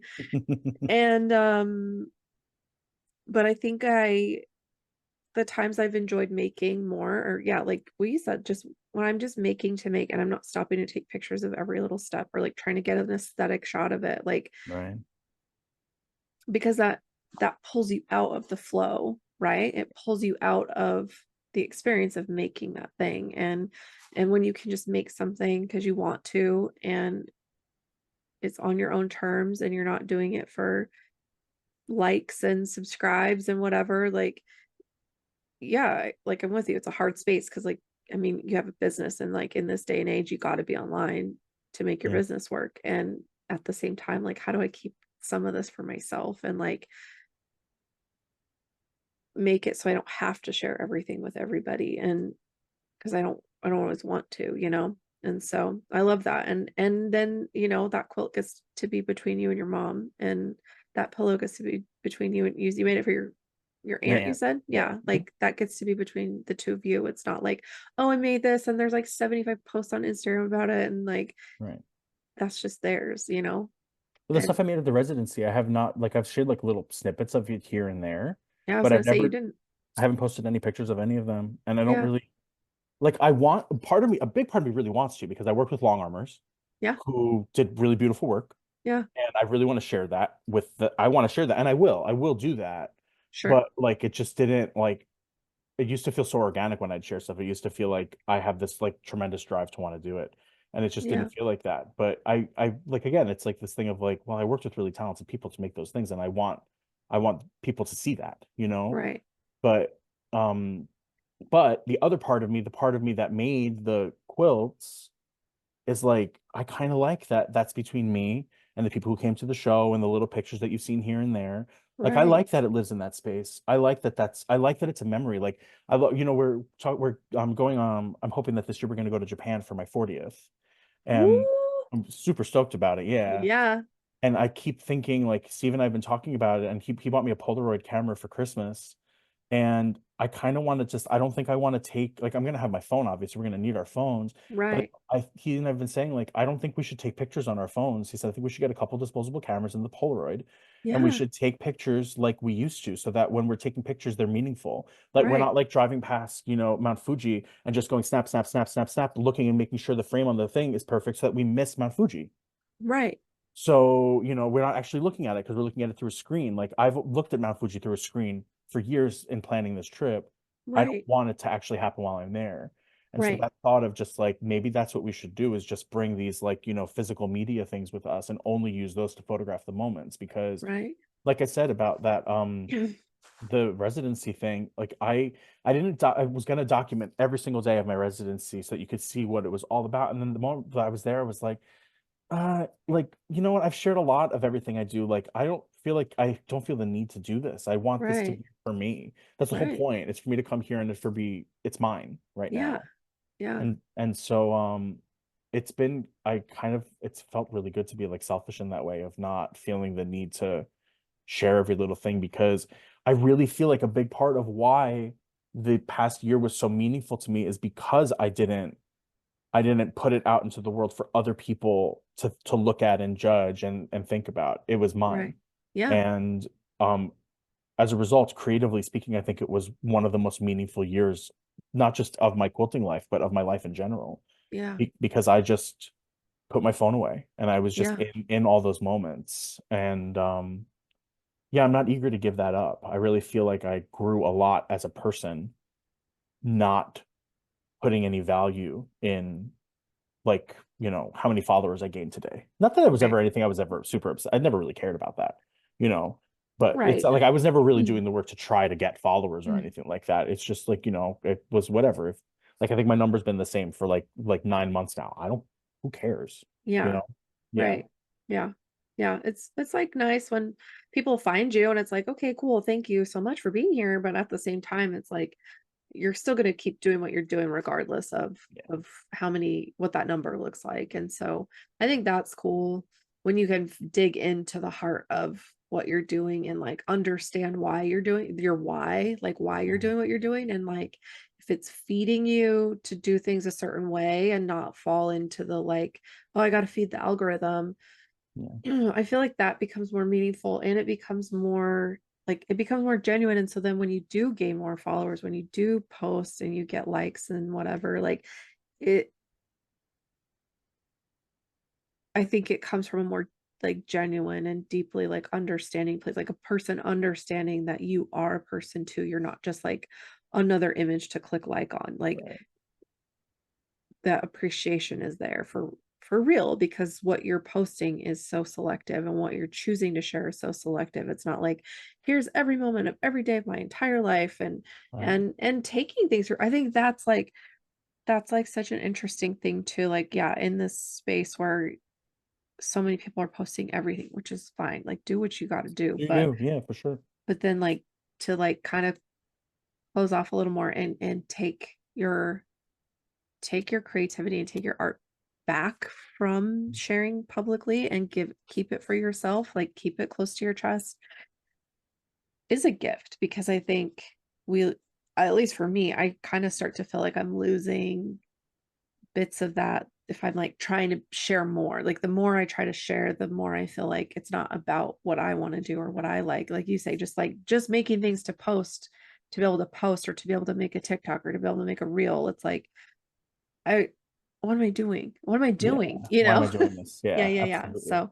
So I love that. And like who knows, like yeah, you experienced the residency, you know, months and months ago, but like you definitely haven't seen the end of what that experience has to No, teach you, no, I which is definitely like haven't. also so cool about those like experiences like that where it just like gets you to dig into the heart of who you are, and those lessons are there to be learned over and over again, and like new ones to crop up, and who knows like how they're going to manifest and show up. So that's really cool and exciting. Yeah, definitely. So cool. Japan, that's going to be fun. I'm excited. Yeah, I'm keeping my finger. I mean, it doesn't feel like there's any reason why I've been saving my miles for years. So Yeah. Yeah. like I feel it feels very achievable. Yeah, It won't be for my birthday, it'll be at the end of the year. But yeah, okay. yeah, I'm pretty excited about it. That's really cool. It's everything that I love about travel in one country. The food is really wonderful. There's cities, the nature is beautiful, so I can go hiking, my urban hiking, and I can hike in nature. Hmm. Fabric obviously in Japan is unbelievable. Yeah, And I'm a huge stationery nerd. I love like paper and pens and like me weird too. little stamps and washi, like all of that stuff. Me too. So yeah, so it's pretty much and we went to Hawaii for Steve's 40th, and I was like, where do I want to go for mine? Uh-huh. And and I was like, yeah, you know what? I think Japan. And I the reason I know it's right is that I've literally for like the past year done nothing but like I go on Instagram, I just like look for stuff about Japan, Yeah. and it's the only thing that I really go on there for anymore. And I still see stuff for it all the time, and it's still exciting. Like I save the same like videos with the same content in it over and over again, just Yeah. because like, I feel so excited about getting to Yeah. go. So Yeah. yeah, I'm pretty That's so stoked cool. about it. Oh my I really God. want to go to like a conveyor belt sushi place. And Yes. they just opened one by where my parents live. And Steve and I were like, oh, we could go. And I was like, but like we're so close to Japan. Like, shouldn't the first time we go, shouldn't it just be in Japan? Like we're so Mm. close to it now. And he's like, yeah, I guess you're right. So like there's so much stuff now that I'm just like, you know what? I want to say that the first time I ever did that was like in Tokyo. Like how awesome, right? Hmm. So yeah, I'm pretty stoked about it. That's really cool. Yeah. Oh my gosh. I'm excited for you. That'll be so fun. And yeah, just like having those travel dreams is it's like fun when you get to finally actually start to make it happen because Yeah, I've been, I really love, big part of why I like the teaching is I love traveling. And I don't yeah. care about like, it doesn't need to be the most exciting place in the world. I just love going new places. Yeah. It doesn't matter. It can be the biggest town, the littlest town, giant cities. I don't care. I love hotel rooms. I don't know why. I love checking into a hotel. I love, just walking, whatever, if it's walking to Yeah. Walmart or walking on a hike, I don't care. I just really love being someplace else and soaking in different energy. I Yeah. find that it's so invigorating. Hmm. And and so I get because I get to travel so much for my teaching, I feel like I've gotten to really um when I plan a personal travel, instead of feeling the need to like do a bunch of trips, Yeah. like I can like really hone in and focus on something I really, really, really want to do. Yeah. And so I'd rather like not have like a big trip for a couple of years and go somewhere like really special, Hmm. Especially because like in the summertime we pretty much just camp, and that's great and we love that. Yeah. So it makes it really easy for like planning trips and things like that. But yeah, I'm like I'm it's like I finally like the dates are finally available for flight, so I like started doing like the flight hunting, and Yeah. I'm pretty excited. Yeah. Oh my God. So good. I know. I'm like, I need to start planning my 40th. I mean, I just turned 39, so I've got I a was gonna minute, say but you've got like yeah, got some time. Yeah. I've got a year. I've got a year. Maybe less, but yeah, no, I need to figure it out. But I was like, yeah, it's dead of winter and I want to go somewhere warm. You gotta So go somewhere warm. Yeah, absolutely. Yeah. thinking an island somewhere, but we'll see. We'll see what Awesome. happens. But anyway, well, that's so exciting. And I'm just so happy we got to have this conversation because I've loved your fabric forever and just seeing Yeah. all the different collections and I'll see something, I'll be like, oh my God, that looks like I'm like, oh, it's juicy. Okay, got it. It's like you just know it's yours, which I love. Thanks. And Thank you. That means a it's lot. yeah, it just stands out because it's like you're being your authentic self, I think, when you're designing and as we've talked, I'm like, yeah, this is who you are. So it's really good to like put a designer with a face, with a personality and like talk to you and like get to know you because then it's like, yes, this all makes sense. Well, thank you very much. It's been a Yeah. real pleasure talking to you too. Yeah. Well, if anybody doesn't know how to find you online, not that there's like a lot to see, but no, I'm just kidding. I'm just kidding. But where can people find you online? So Instagram, it's just at Giucy underscore juice. Okay. My name is spelled Giu. People love putting the U before the I in Giuseppe or Juicy, but it is not. It is Giu. Um, and then on my website is juicyjuice.com. Okay. One word. Perfect. Well, I'll put links in the show notes so people can just click and not misspell your name. Sure. I got from Steve's sister, we got a card for like a Christmas card, and they spelled my name Guisseppe, and it was like taking a bullet. It was like the worst spelling of You're my like, name I've seen in so "Gah, that's not long. how you spell it. I was like, oh, come on. Oh Stop man. it." That's so funny. You're like, please just don't. Just put G. Like, Just I the don't know. G. That's why I just signed everything G. I don't even spell my own name anymore. I just spell it G. That's probably why nobody knows how to spell it. But anyway. Like, nobody has time for this. No. No, I love that. Okay, well, we'll put links in the show notes and we'll look for all things. So you have a collection coming up called 40, like Yeah. in honor of your 40th birthday, and that's gonna be so cool.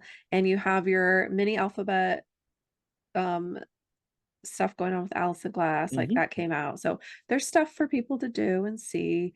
And Yeah, I that's have so exciting. yeah, we have another collaboration coming out too called the miniseries XL patterns, Okay. which are going to be they're there are mini patterns, but they're large versions of them that can be made up to 24 inches. So yeah, Fun. that's going to be coming out. Well, our first one is coming out this spring. It's the pineapple block. So yeah, Okay. I'm excited about that. Awesome. Okay. Well, thank you again. And I mean, yeah, we'll stay in touch. Yeah, sounds great. I look forward to it.